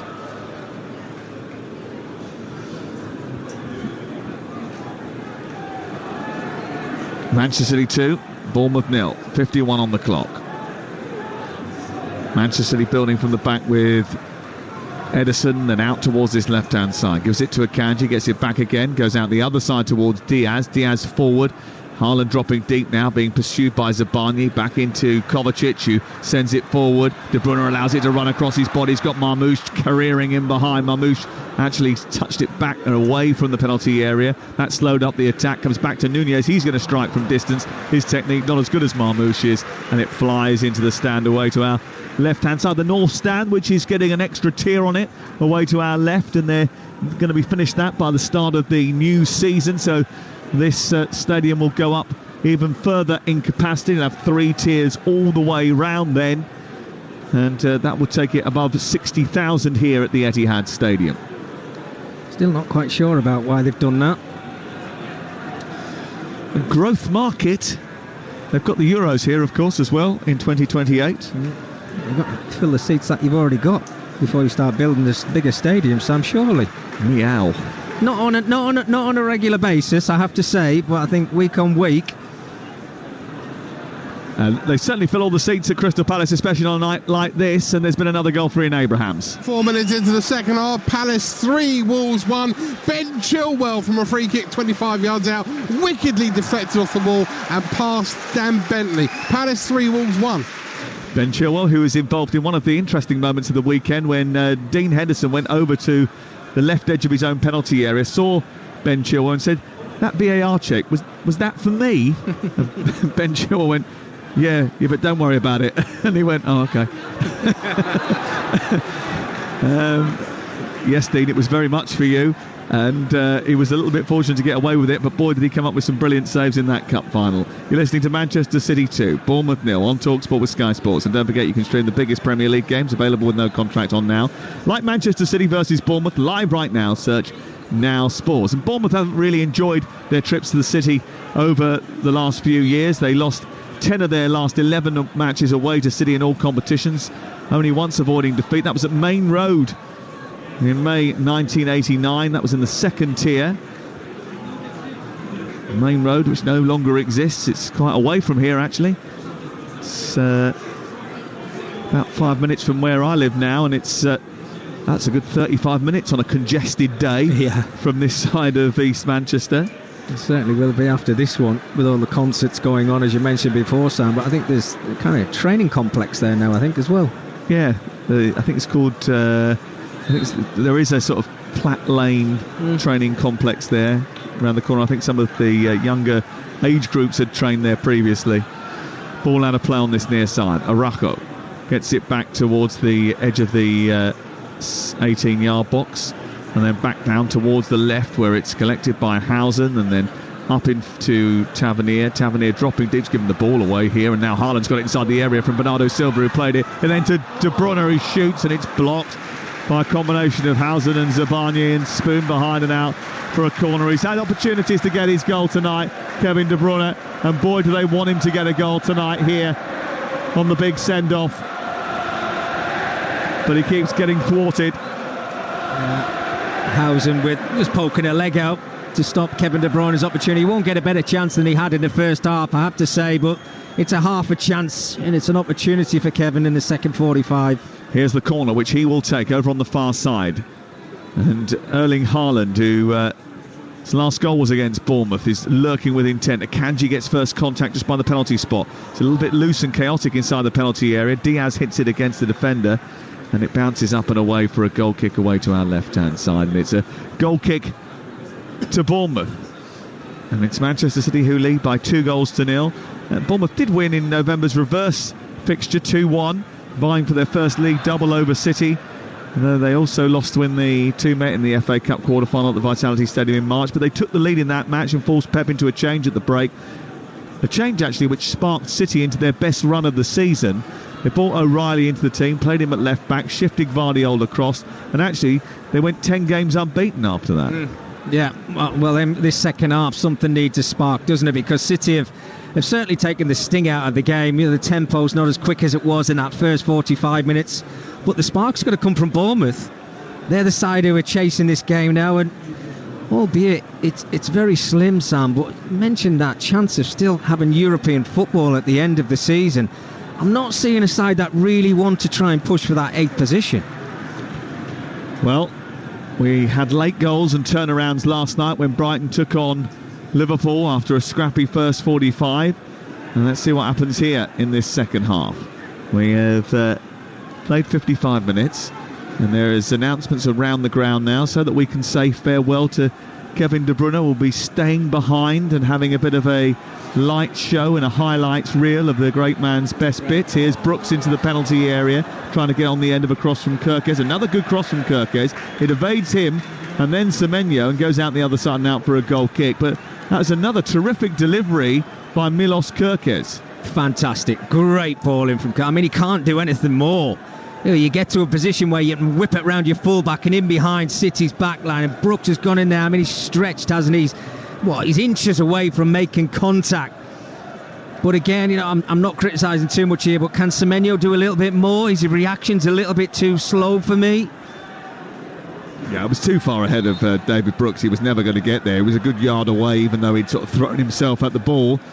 But yeah, Semenyo at the far post maybe could have just been a little bit more of anticipation in his play. Here is Haaland taking the ball away from Housen, then looking to try and come centrally. But again, he sort of needed to go down the side of the penalty area there and drive into the box. But by checking back, he gave Bournemouth the opportunity to get men behind the ball, and they've done that. Now they're looking to break. It's helped out by Adams to the halfway line, and Brooks has nudged it forward. Brooks has got it back again off Evanilson, and they've spread it to the left and Tavernier. 2-0 to Manchester City, 57 on the clock. This is Talksport on a balmy Tuesday night in Manchester. We're just left of the halfway line. We're probably 30 rows from the front. We're in the back of the first tier here at the Etihad Stadium, and we can see all the workings that are going on the benches. Pep Guardiola down on one knee with his hand propping up his chin as he crouches over and peers on as Bournemouth come forward. Housen looks up, tries to see where the movement is, where the options are for a forward pass. There's not many. Cook drops in, offers himself, and then Tyler Adams. Semenyo threatens to run in behind. City keep their line well, and Diaz is commanding that. Goes back to halfway again. They're still looking to try and pick a pass. There's a little bit of space out on the far side for Tavernier if they can squeeze the ball out to him. They haven't done that yet. Now Housen joins the attack. He drives forward with the ball, gets to the edge of the area, and plays the ball centrally into Adams. Bit of space for him. Then Evanilson. Semenyo is wide on the right-hand side. They're into the area now. He cuts in on his left foot. He's looking for space to shoot. He does shoot! And did he get some venom behind that? Yes, he did. It went rifling towards the top corner that already Marmoush has smashed this evening, and he came mightily close to making that 2-1. Well, in that phase of play, Bournemouth had the opportunity to break very quickly. A lovely little give and go with Brooks in that midfield area, and he played the ball out to Tavernier, who then swiveled and came back and started a lot more possession again for City. Now I'm thinking, where are you going with this? But they kept hold of the ball, they moved it over to this right-hand side. And Semenyo, again, you know, he's worked it onto his left foot. It's a good strike, but I'm just wondering whether he was on the other side, if he would have done better by hitting the target. Good play, though. Yeah, just a little bit wild in the end. Here's De Bruyne inside the area, played in by Haaland. Gets round the back, left-footed cross into the centre, stopped by Arida Balaga. And then it's cleared away. Cook up to Kirkes, wants to race forward now. Evan Nilsson is going through the middle. Semenyo is at the far post here. It's delivered deep towards Semenyo, who might just bring that down. He does. He's outside the box, and it was difficult for him to keep control of, and Gvardiol came and snaffled it up and managed to rush it out on this near side. Orojo takes over as the quick throw is taken by Bournemouth, who trail here by 2-0. Bournemouth have won 19 points from 13 games against the current top 7 teams this season. Underscores that they have been pretty good against better sides. They did the double over Arsenal. Yeah, fantastic result away from home, wasn't it? The 2-1. And that's why I'm really surprised the way that they set up tonight. They should have taken the game to City. Slightly better since they've been trying to do that, though, Mick, haven't they? They've grown into the game the longer it's gone on, and they're coming forward here again. Kovacic just has to dive and intervene after a slack pass from the left-hand side, which gave the ball back to Manchester City. They now look to pounce and move up towards halfway. They do so at speed with Bernardo Silva. He runs through the centre circle, then checks back, invites a little bit of pressure from Brooks, and then rather nonchalantly lifts the ball over the head of Evan Nilsson, who then threatens to take it off him. Across comes Tyler Adams, felt that he was taking the mick a little bit there and went and pushed him in the back. It was testimonial pace, wasn't it, from Bernardo Silva, just having a little dawdle around that centre circle, but no Bournemouth player was going anywhere near him, and Adams just got frustrated. Here is Marmoush, played in down the left-hand channel, but again, did Erling Haaland get a little bit too close to him there? Because Marmoush ideally would want to play that ball first time, but I think Erling Haaland was just a little bit too near to him for him to do that. And the problem you've got is Marmoush is making the same run as Erling Haaland, so they're coming very close to each other, which is really frustrating. It's not been Erling Haaland's night tonight. I think he's having to come deep a little bit too much, and nothing seems to be falling for him anywhere around the 18-yard area.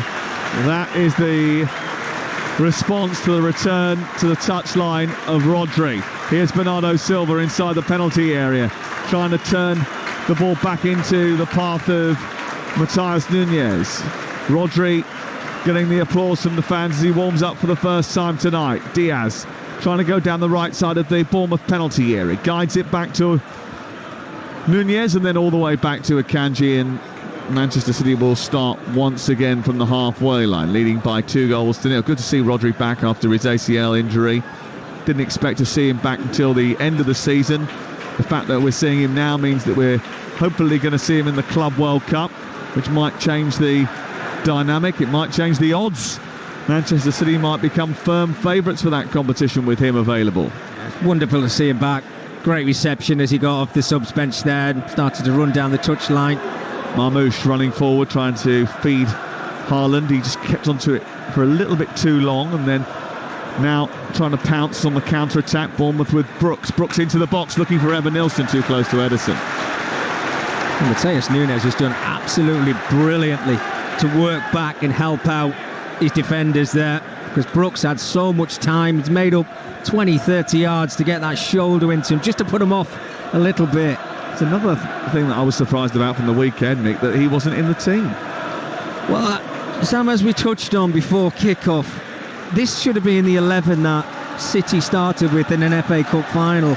Oh, whether Pep Guardiola thought it was too easy at the weekend, he's just going to play all his flair players and hope for the best. Well, he got caught stuck, didn't he? And they lost the football match and no silverware. I know we talked about the Community Shield, but we're talking about the big competitions, and FA Cup is certainly one of them. Kovacic onto De Bruyne. De Bruyne trying to move forward. City 20 points worse off than at this stage last season. They were top 85 points after 36 games. They've scored 24 goals fewer and conceded 10 goals more. And Haaland trying to piece together another attack is thwarted by Hausen. You know, they have had a few issues. Some players who you would hang your hat on to be really important, haven't done as much as they did over the course of the last few years. And after 6 titles in 7 seasons, Foden, De Bruyne, Haaland, all have just stepped off the pedal a little bit. The air of invincibility has disappeared. Just wonder how you get that back. We're off to Palace in just a second, but there is a corner here, which is going to be taken by De Bruyne. Short this time into Gundogan, who's on the right edge of the area. Back to Kovacic now, 6 yards shy of the box. And then Marmoush, who's going to strike from distance, takes a deflection, goes over the top of the crossbar. It's going to be another corner. Let's quickly go off to Ian Abrahams. There's 3 Wolves, 2 corner from the right-hand side, headed in 6 yards out by Jorgen Strand Larsen. Palace 3, Wolves 2. The rest of the game's on Talksport 2. Which is pretty good now. They've all snazzed up. You can watch the feeds of the shows. You can go back and look back at some of the great video content that we've produced. You can listen to some podcasts, and we've got quite a few of those available for you now. And of course you can flick back through some of the old shows that we've made and listen to our previous programmes that we've put out on the Talksport network. Plus you can flick between all of the stations. Just download the Talksport app. Corner into the box by De Bruyne, headed away by Adams, who's on the back edge of the penalty area. It's collected by Gundogan. Gundogan goes down the right side, and then De Bruyne has it once again. Does feel a little bit as if the pace has gone out of the game, Nick, in the last 5 minutes or so. And City want to do that. They've been commanding in the first half. They've got themselves that 2-goal lead. They can dictate and play this game however they want to. It's up to Bournemouth to try and break them down, and they're just not quite doing enough. I know they made that one change at half-time with Brooks coming on the field. It looked quite lively, but they've got to find the answers of breaking Man City down. Akanji into Kovacic, then on to Kevin De Bruyne, who moves up towards the edge of the penalty area, and then Gundogan takes it on. It goes back to halfway, and it's collected by Kovacic. Well, unless Kevin De Bruyne gets his goal that celebrates his final performance here at the Etihad, the biggest thing we'll be talking about is the fact that he missed from 5 yards out. No assist or no goal tonight for Kevin De Bruyne. I mean, it's going to be a wonderful swan song, isn't it, as he does leave the field. But go back to that opportunity, my goodness. I'm still trying to get my head around how he did miss it from that sort of range. It was easier to score than miss, wasn't it? It was on a plate for him. Whether he was celebrating before the ball hit the back of the net or not, or he just took his eyes off it at the last moment. But what a big chance. Vardiol travelling infield. Oh, it's given away. And then Kovacic has brought down Evan Nilsson. That's going to be a red card. Evan Nilsson was going through the middle of the pick. It's a red card for Kovacic. It had to be. He was the last player, and he pulled Evan Nilsson back. And it was a denial of a goal-scoring opportunity. And it's a red card. Now, on Saturday, we saw Dean Henderson escape a red card for the denial of an obvious goal-scoring opportunity, even after a VAR review.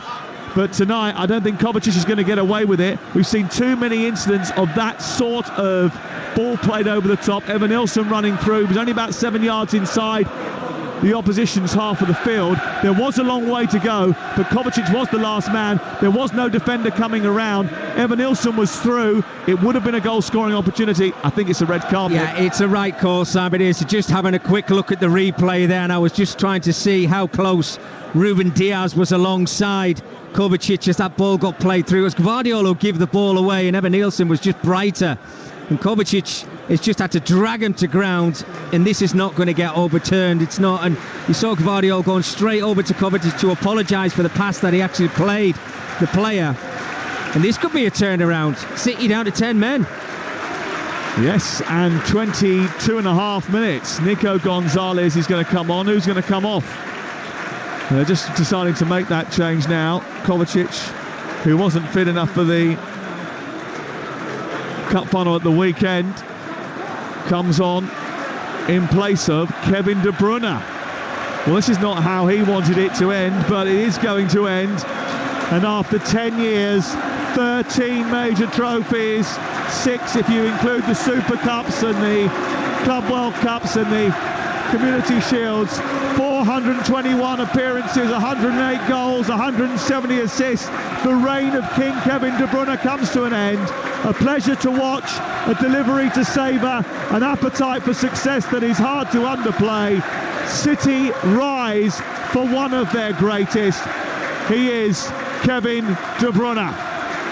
Well, just listen to that reception around this stadium, and he never gets too irate, Kevin, does he? And just a little wave to the crowd there. And he's just going to go across to Pep Guardiola. Big hug from his manager. And Kevin, whatever you go on to do now in your career, just enjoy yourself. You've given us so many highs at this football club, so many joys. What a talent, what a player, Kevin De Bruyne. Nico Gonzalez is on to replace him, to stiffen up the midfield now that Kovacic has been sent off. But Bournemouth are coming forward here. Edison's got a yellow card, by the way, for complaining about the red card that was dished out to Kovacic. And it'll be interesting to see if Bournemouth can take advantage of having one extra player on the pitch here. 2-0 Manchester City lead. There's 20 minutes to go. Manchester City have got to play the rest of the game a man down. And Mick, if you're Bournemouth now, what do you do differently to try and take advantage of that? Well, I mentioned earlier in the game, didn't I, about getting the full-backs over the halfway line and use them a lot more. Well, they're going to have that width now because City have got to try and stay narrow. You go back to that Arsenal game when Arsenal went down to 10 men at the Etihad Stadium. That's all they did. They got everybody behind the ball.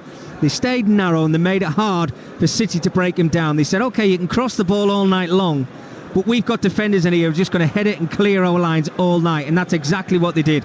And I think that's the way City have got to play it. I've seen them play with 10 men before. I've seen them win football matches with 10 men before. But it's up to Bournemouth now and what they can come up with. Here is Kirkes into the penalty area, looking to try and send the ball centrally, looking for the run of David Brooks, but the offside flag is up. It's only the second time this season that City have had a player sent off in a game. Kovacic today. Prior to that, it was Rico Lewis who was sent off against Crystal Palace at Selhurst Park in December. And it'll be fascinating to see how Iraola tries to take advantage of this. Just wondering whether or not they can sacrifice one of the defenders. Well, Manchester City aren't sacrificing a forward player. They've got Gundogan and Nico Gonzalez in the centre of midfield, a back four, and then a front three of Bernardo Silva on the right, Marmoush on the left, and Haaland through the centre. Yeah, I still think you're going to see a lot of possession from City. I just don't think they'll take the game to Bournemouth like they pretty much haven't done in the second half. I think it's all about possession. Just trying to see this game out now and just tick down those minutes. But you're right about the system. You can see Marmoush is pushed a little bit further forward. Bernardo Silva is pretty much alongside Erling Haaland. And in that midfield, it was Gonzalez and Ilkay Gundogan. Arida Balaga getting the ball out towards this near side. Adam Smith has come on for Bournemouth in all of the disruption. He's replaced Rojo on this near touchline. Appearance number 26 of the season for the man who's now got the captain's armband on for Bournemouth, experienced right back. And he will try and get forward on this right-hand side, 34 years of age. He's played for them from League One onwards. 18 minutes to go. Evan Nilsson lurking in the centre. Kirkes gets it into the path of Tavernier, then back to halfway and Zabani. There's space out wide for Adam Smith, who gets up on this right-hand side, produces a cross into the box, flicked away, comes out as far as Adams, who leaves it. Zabani forward. Kirkes trying to come in field. Haaland trying to hold on to it. He charges forward, sends it through to Marmoush. It hits the back of the heels of the defender.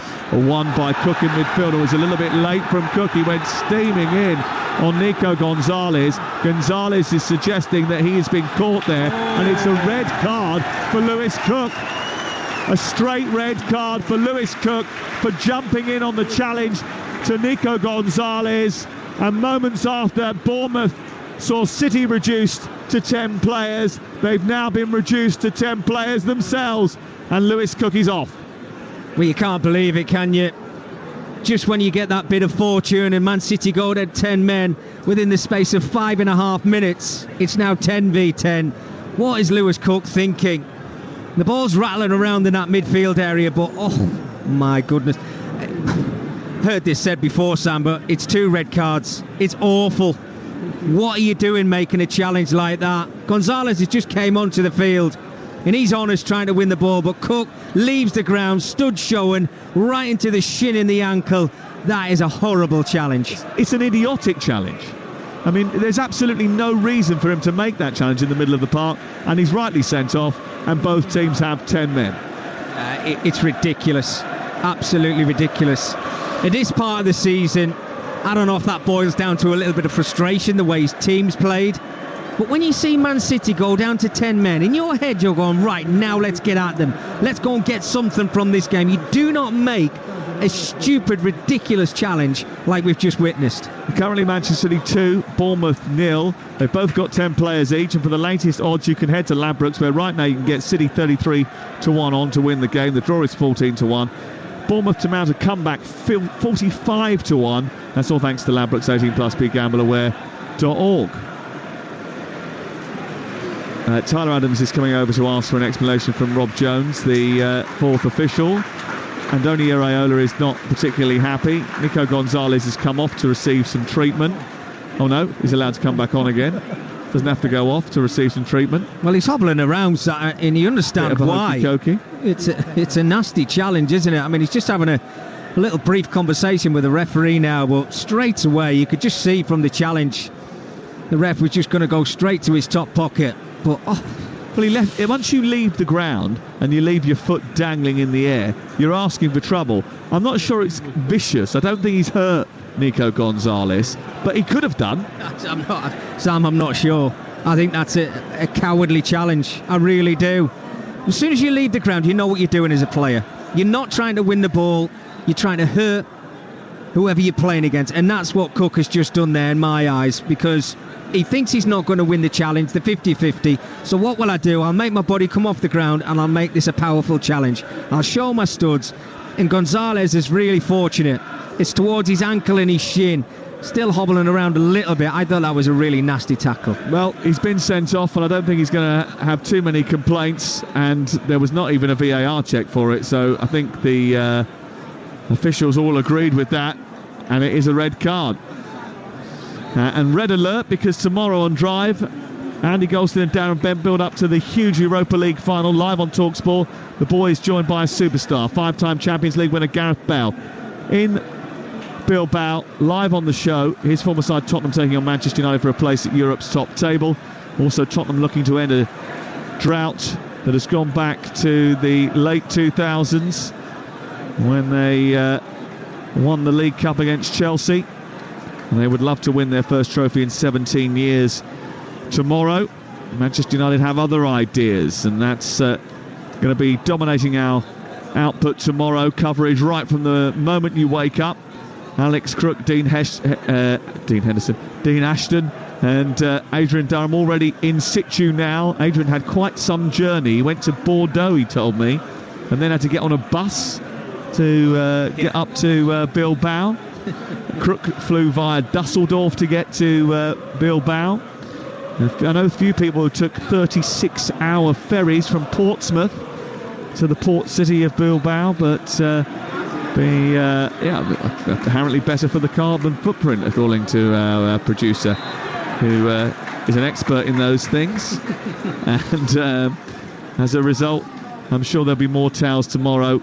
Sports breakfast from 6 o'clock tomorrow morning, White and Jordan from 10, and they'll have all of the latest news ahead of the Europa League final, which is live on Talksport tomorrow. We've also got the Champions League final, men's and women's, and the Europa Conference League final next Wednesday night from Wrocław in Poland. This is Talksport. 10 players for Manchester City, 10 players for Bournemouth. It's 2-0 to Manchester City on Talksport with Enterprise Rent-A-Car, wherever you're on holiday, home or away. This summer, Enterprise has locations all over Europe and a vehicle that's just right for you. Maybe Adrian should have used that instead of getting that bus.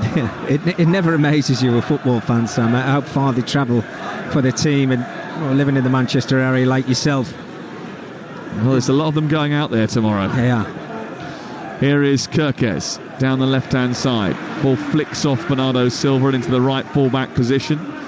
He goes back towards the right side of the box and cleared by Matthias Nunez, but only as far as Tyler Adams. It's just part of the Bournemouth setup that has started to squeeze up on Manchester City a little bit here. Ball goes back to Arida Balaga.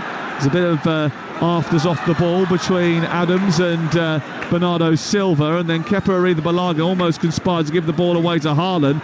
And Bournemouth a bit misshapen here, find themselves 4 against 3. Bernardo Silva feeds it to Nico Gonzalez inside the area. He goes down the right hand side. They're getting numbers back. Gonzalez is still trying to bundle his way through them, and then it's picked up by Semenyo and then won by Gvardiol. Getting a little bit spicy out there now. Certainly is. And I think Bernardo Silva was frustrated from 10 seconds prior when he was barged to the ground. He got himself up and just nudged into Tyler Adams, who didn't like the contact, turned round, shoved Silva, and the two of them then, it was a bit of handbags really, but yeah, has got a bit of needle this football match now. Here is Gundogan onto Haaland. Smith connects with Haaland. Haaland tried to run into his space. He couldn't really go anywhere, Smith. Just stood his ground, and a free kick is given against him by Thomas Bramall, the referee, and it's going to be a free kick 2 yards back from the edge of the penalty area. Yeah, he's done the right thing there, Erling Haaland. Sometimes you criticise his hold-up play, but it's very good. He gets himself on a half-turn there, just trying to work it onto his left foot. And I think you can see that the challenge is always going to come in from Smith, and he's just waiting for the contact, Erling. And I think straight away he was having a little conversation of whether he wanted to take this free kick or not. I'm sure there's going to be a lot of takers. Gonzalez, Marmouche. You certainly know they'll be stood around the ball at the moment. It looks like there's 5 or 6 City players wanting to try and get on this free kick and get themselves on the score sheet if they possibly can. 10 minutes to go. Gundogan standing over it. Looks like Rodri is going to come on for Manchester City. He's come running back after warming up, and he's about to get stripped and ready for action. That's going to please the crowd here. They've all started to stand up and get ready to give him a standing ovation. He's not even got changed yet. It's going to be a couple of minutes yet, folks. We're going to have a free kick to be taken first, I think. Marmouche is standing over it. Maybe they're just standing up to take pictures of him when he took his shirt off. I don't know. He is ripped. Here is Marmouche to take the free kick. There's a 7-man wall. It amazes me that they're all still watching Rodri when they're about to take a free kick. Marmouche with that free kick right over the top of the wall and just beats the crossbar as well and goes out and away for a goal kick away to our left. No one in front of us was watching that free kick, Nicky. They were all watching Rodri getting ready to come on. They were. I think this moment, it's going to be a wonderful moment. As you said, 22nd of September, he picked up that injury against Arsenal, and it's been a long way back for Rodri, and we've talked about him so many times of how much Manchester City have missed in this season, and we saw a special occasion with Kevin De Bruyne leaving the field tonight, and we're going to see more of it at the end of this football match. And I'm sure the story was supposed to be Rodri replacing Kevin De Bruyne, but the way that the game was panned out with the 2 red cards, it's happened maybe a little bit later. Jefferson's going to come on for Evan Nilsson. Soler is coming on for Kirkes, but the big substitution is Erling Haaland off. And after 240 days on the sidelines, Rodri is back in a Manchester City jersey once again, and he replaces the big Norwegian. And it's a welcome return for the Spaniard, who they have missed terribly. And the reaction says it all. Yeah, absolutely fantastic. Great to see him back. You want to see your star players, the Ballon d'Or, taken to the field as well, and nobody expected him to pick up that injury as early as he did, Rodri, but it's wonderful to see him out there in a Manchester City shirt. Daniel Jefferson has come on for Evan Nilsson. Julio Soler, the 20-year-old Argentine, on for the Hungarian Kirkes, and that's the 4th substitution that has been made by Iraola as we go into the final 8 minutes of the game. 03717 223344 is the number to call if you want to get through to Jamie O'Hara and Jason Cundy as they open the sports spa. We will be here throughout the course of the evening. The evening is not going to end very early at the Etihad Stadium. We're going to be here for quite some time with Kevin De Bruyne doing a special ceremony after the match for the Manchester City supporters. And we'll bring you the post-match interviews as well into that programme a little bit later on, so stick with us on Talksport. Here is Adams for Bournemouth. Out to Adam Smith, and then Semenyo, who just cuts infield and tries to wander into a good position and try and get Bournemouth onto the front foot. But I think it's going to be Manchester City's day today, and they're going to end up going into the final game of the seeding season, needing probably just a point to get into the Champions League next season. And getting into the Champions League is going to be all important for them as they look to continue their rebuild. They'll go up to third tonight with a victory, 68 points, 2 points ahead of Newcastle United. Chelsea will be in fifth, 66 points from 37. Goal difference separating them from Aston Villa, and Nottingham Forest 65 points. But they play Chelsea on the final day of the season. That means that if Villa win and Forest win at the weekend, Chelsea will finish 7th, which means that 8th will be available should Chelsea win the Conference League. Tyler Adams sprints back as Marmoush threatens to run in behind, and the American takes it off the Egyptian, and Bournemouth have possession again. There's a few tired limbs out there now, especially with the extra space vacated because of the 2 extra players that have lost their positions in the team due to red cards. Yeah, completely right, Sam. And again, you just touched on the top of the table there, and 8th maybe being a possibility of European football, and that's one thing that really disappoints me tonight when I see this Bournemouth performance. Because you look at the fixtures: Aston Villa, Manchester United last day of the season, Chelsea playing against Nottingham Forest. Those positions are just above them there, but anything can happen in the Premier League. It's been a long slog. You've got to go out there and you've got to do the business yourself, and Bournemouth just have not turned up tonight at all. Well, they're in danger of not getting into the top half at the end of the season, which would be a little bit disappointing for them. I think they got Leicester on the final day of the season. I think that's a home game down at the Vitality Stadium. Fulham away for Manchester City, which sort of impacts on Bournemouth because they're the team that's just directly above them. They might finish in 9th position if results go their way, but they're certainly not going to finish in 8th if it stays like this. Here's the cross from the left-hand side by Soler, takes a deflection, goes behind and out for a corner kick to Bournemouth. And they haven't had too many of those over the course of the evening. In fact, this is their first corner of the entire night. Wow. And sort of in itself tells a story, I think, Mick. Absolutely, it does. Here is that corner, left-footed by Brooks, deep into the penalty area, headed away by Gonzalez, and then further clear up towards Rodri, who just sort of shied out of a battle with Adam Smith for a second there. Didn't want to get involved too much in that, didn't want to get thrust back into the action too early. And the ball breaks out to the left-hand side, and it's a good skip by Brooks to make some space and get to the byline, produce a cross which goes into the area, and it's cleared away by Gundogan. And it's out for a throw-in. I know we were sort of talking earlier and we were hearing rumours about Gundogan going into the coaching staff, but he's been so good tonight. Yeah. You get the feeling that he's still got something to offer as a player. Absolutely. I mean, Marmoush has probably been a star player for Manchester City because of his goal, but I think Ilkay Gundogan, the build-up play in the pass for Bernardo Silva's second was just sensational. The reverse pass, the run was outstanding, but his ball possession tonight been absolutely first class. Ball sent through the middle for Marmoush to chase, and Eberezer Balaga's come too far out of his goal. Marmoush has just tried to shoot it past him from the halfway line, but didn't really get hold of it. It wasn't a massive amount of contact, so it wasn't going to be a foul on Marmoush, but I think he did just enough there, Eberezer Balaga. It was slightly dicey. I think Marmoush has done him a favour. I really do, Sam, because he was favoured for it. It looked 60-40 to me. And when he's gone through, he's favoured just to knock that ball to the side of Kepa. What he's doing so far out of his goal, you have got to be 100% certain as you come out of your area if you're going to clear your lines. But in that situation, I thought Marmoush should have actually just nicked it round him. And then if there's contact there, I've just seen a replay of it now, he's got to nick it to the side of him. Yes, there's a defender alongside him in Zabani, but my goodness, he's quite fortunate there, Kepa. We don't want to see any more red cards. Well, it's a poor decision actually by Marmoush, because if he takes it to the right-hand side, then he goes wide, but the goal is open, so he can try and strike it from distance, but with the opportunity to take advantage of the vacated goal. Because he goes centrally, he basically narrows his angle, and Zabani's in front of him, and then he sort of runs into Kepa, so it was difficult to manoeuvre past him. Yeah, and that was the reason I was saying he had to nick the ball round the side of him, because he was favourite to win it, which is why he got there first. Gonzalez played in. Smith's the only defender back. Gundogan stays onside. Gonzalez takes it to his right, shoots into the corner past Eberezer Balaga from the edge of the box to make it 3-0.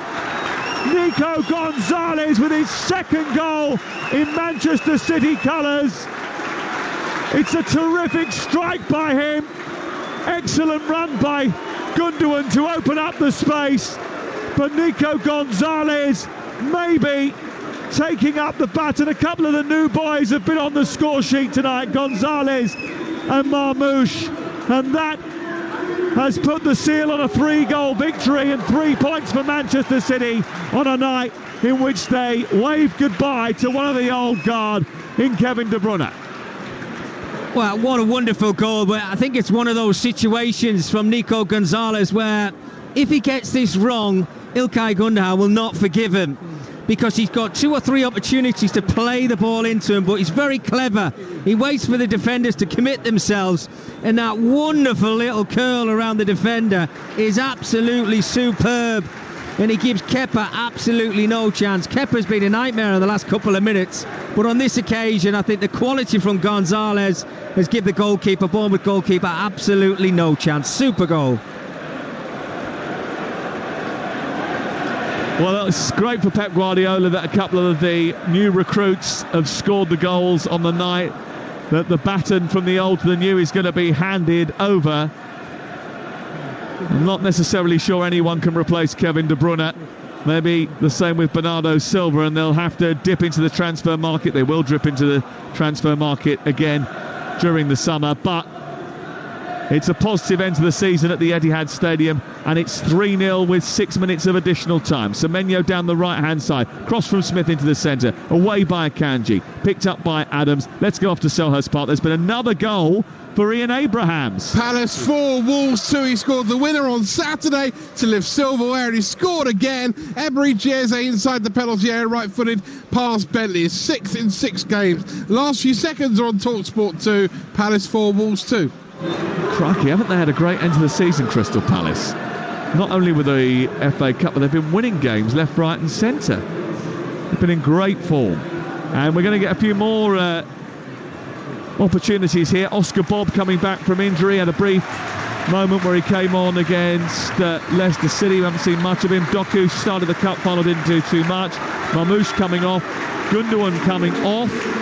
What's the future going to hold for him?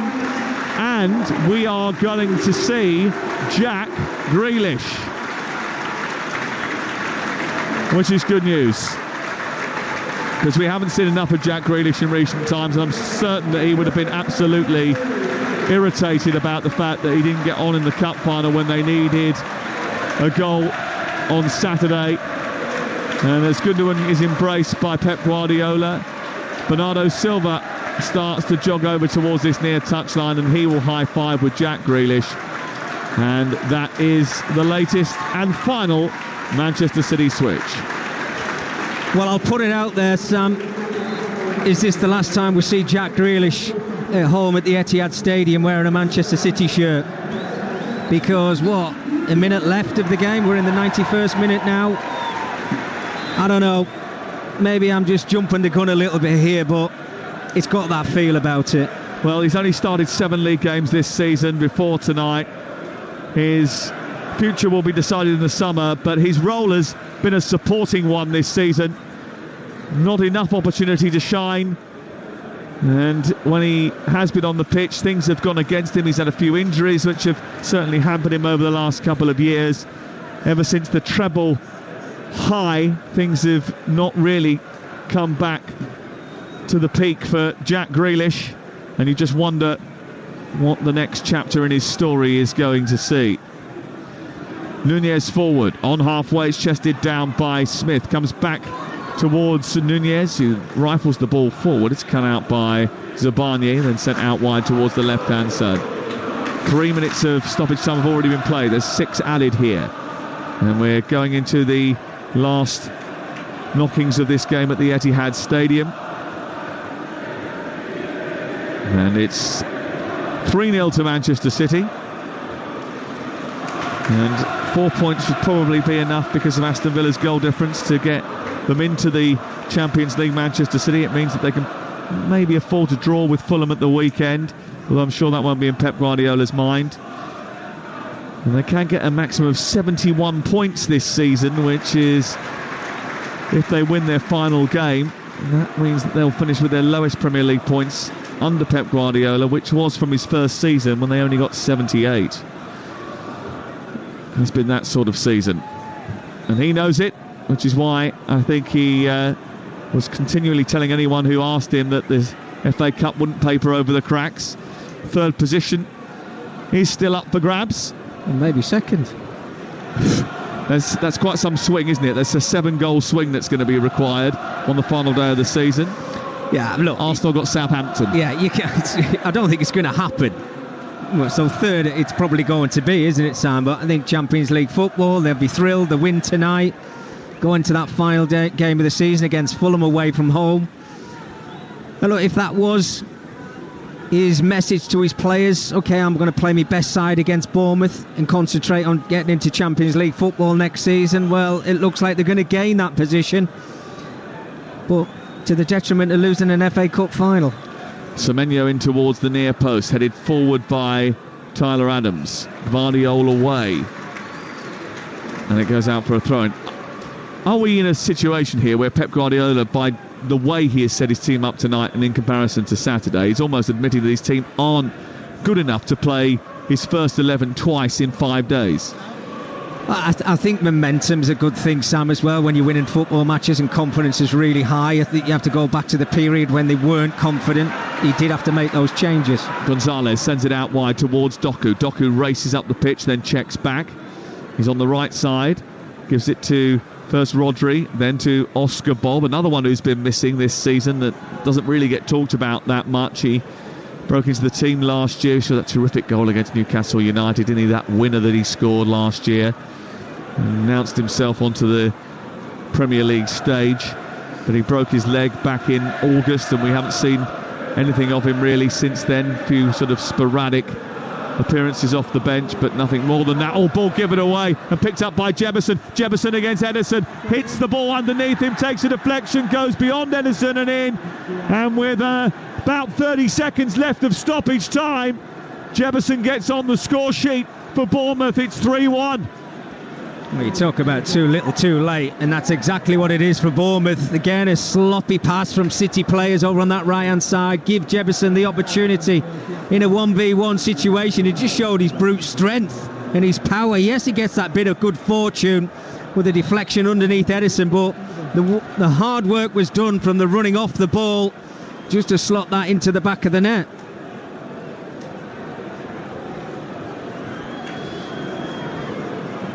Rodri. Manchester City don't want to lose a grip on this now. 97 minutes on the clock. Manchester City 3, Bournemouth 1. And Daniel Jebison getting his third goal, the Canadian international. But it won't be enough for Bournemouth to mount a comeback. It was too little, too late. For Manchester City, it's a step in the right direction, but there is still a bit of work to do. Despite topping the table after the first 9 games of the season, Manchester City go into the final weekend of the campaign, needing a result against Fulham to ensure they get Champions League football next season.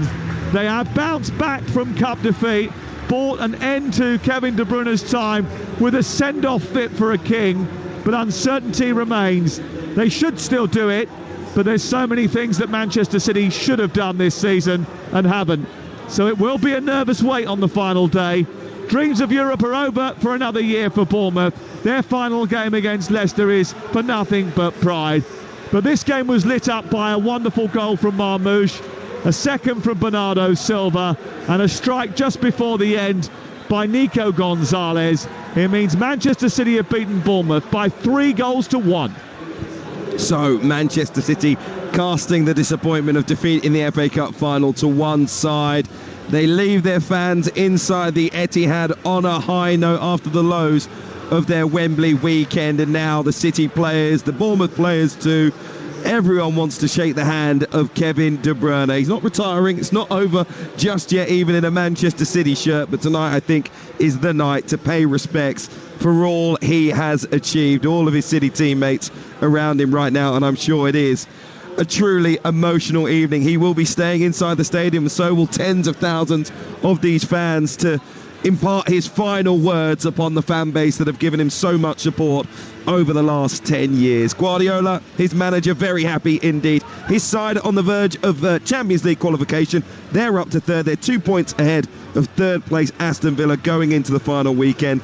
And if they can avoid defeat at Craven Cottage, City will play in Europe's elite competition for a 15th season in a row. Whether they'll be contenders to lift the trophy next year still remains to be seen. And for Bournemouth, who go away to their travelling fans, many of whom have stayed inside to applaud their team for the season that they've had, in reality, you have to admit, Bournemouth, the dream over of European football, but once again, Premier League survival, pushing towards the top half, represents a solid season for the Cherries. They had a number of special performances in there, and albeit they've fallen short in their target, they can build on that in the next season to come. The visit of Leicester at the weekend, though, may well be the final game in charge for Andoni Iraola, if newspaper reports are to be believed. You can, by the way, react to everything you've seen and heard this evening in the Premier League with the Sports Bars coming up shortly. 03717 223344. Mickey Gray, Manchester City, I think they played as if they'd won the FA Cup at the weekend. It was a high quality performance. It was professional. First 45 minutes they dominated, and they got their rewards with 2 wonderful goals. And in the second half they could come out and dictate the football game, and which is exactly the position they wanted to be in, with 2 games to go, searching for Champions League football. And I've got to say, I was disappointed in Bournemouth tonight. I was expecting a lot more. I've been excited from them throughout this whole of this season. I think you look at their forward line, they excite people, they've got goals in them, they can cause threats to anybody in the Premier League, as we've seen with the top sides. But I just think Iraola got his tactics completely wrong tonight. He looked at the 2 prior games Man City had played, tried to sit back and then go for man, and it just never worked for them. After conceding that first goal, he should have changed it up. He didn't do. And then they go down to 10 men, Man City, and what did they do 5 minutes later? They go down to 10 men themselves. Yeah. It was just a poor night from Iraola, especially when you've got a slim chance of Conference Europa League football. I thought it was really poor, but congratulations to Man City, and tonight is really, it's all about Kevin De Bruyne. I tell you what, it's about a number of players that could be leaving this club. Jack Grealish has a face like thunder. I'm sure he'll be one of the first ones on his way out of the door at the Etihad. But even the family of Edison, I can see away to our right-hand side. It seems an emotional evening for them too. You're looking at the likes of Bernardo Silva, Ilkay Gundogan, a number of players who could well be leaving Manchester City in the summer. And who knows, a new era to begin under Guardiola with some fresh faces from the academy and in the market as well. The season can still end on a high with Champions League qualification, but it can also mean they build towards something special next year. Mickey Gray, thank you very much.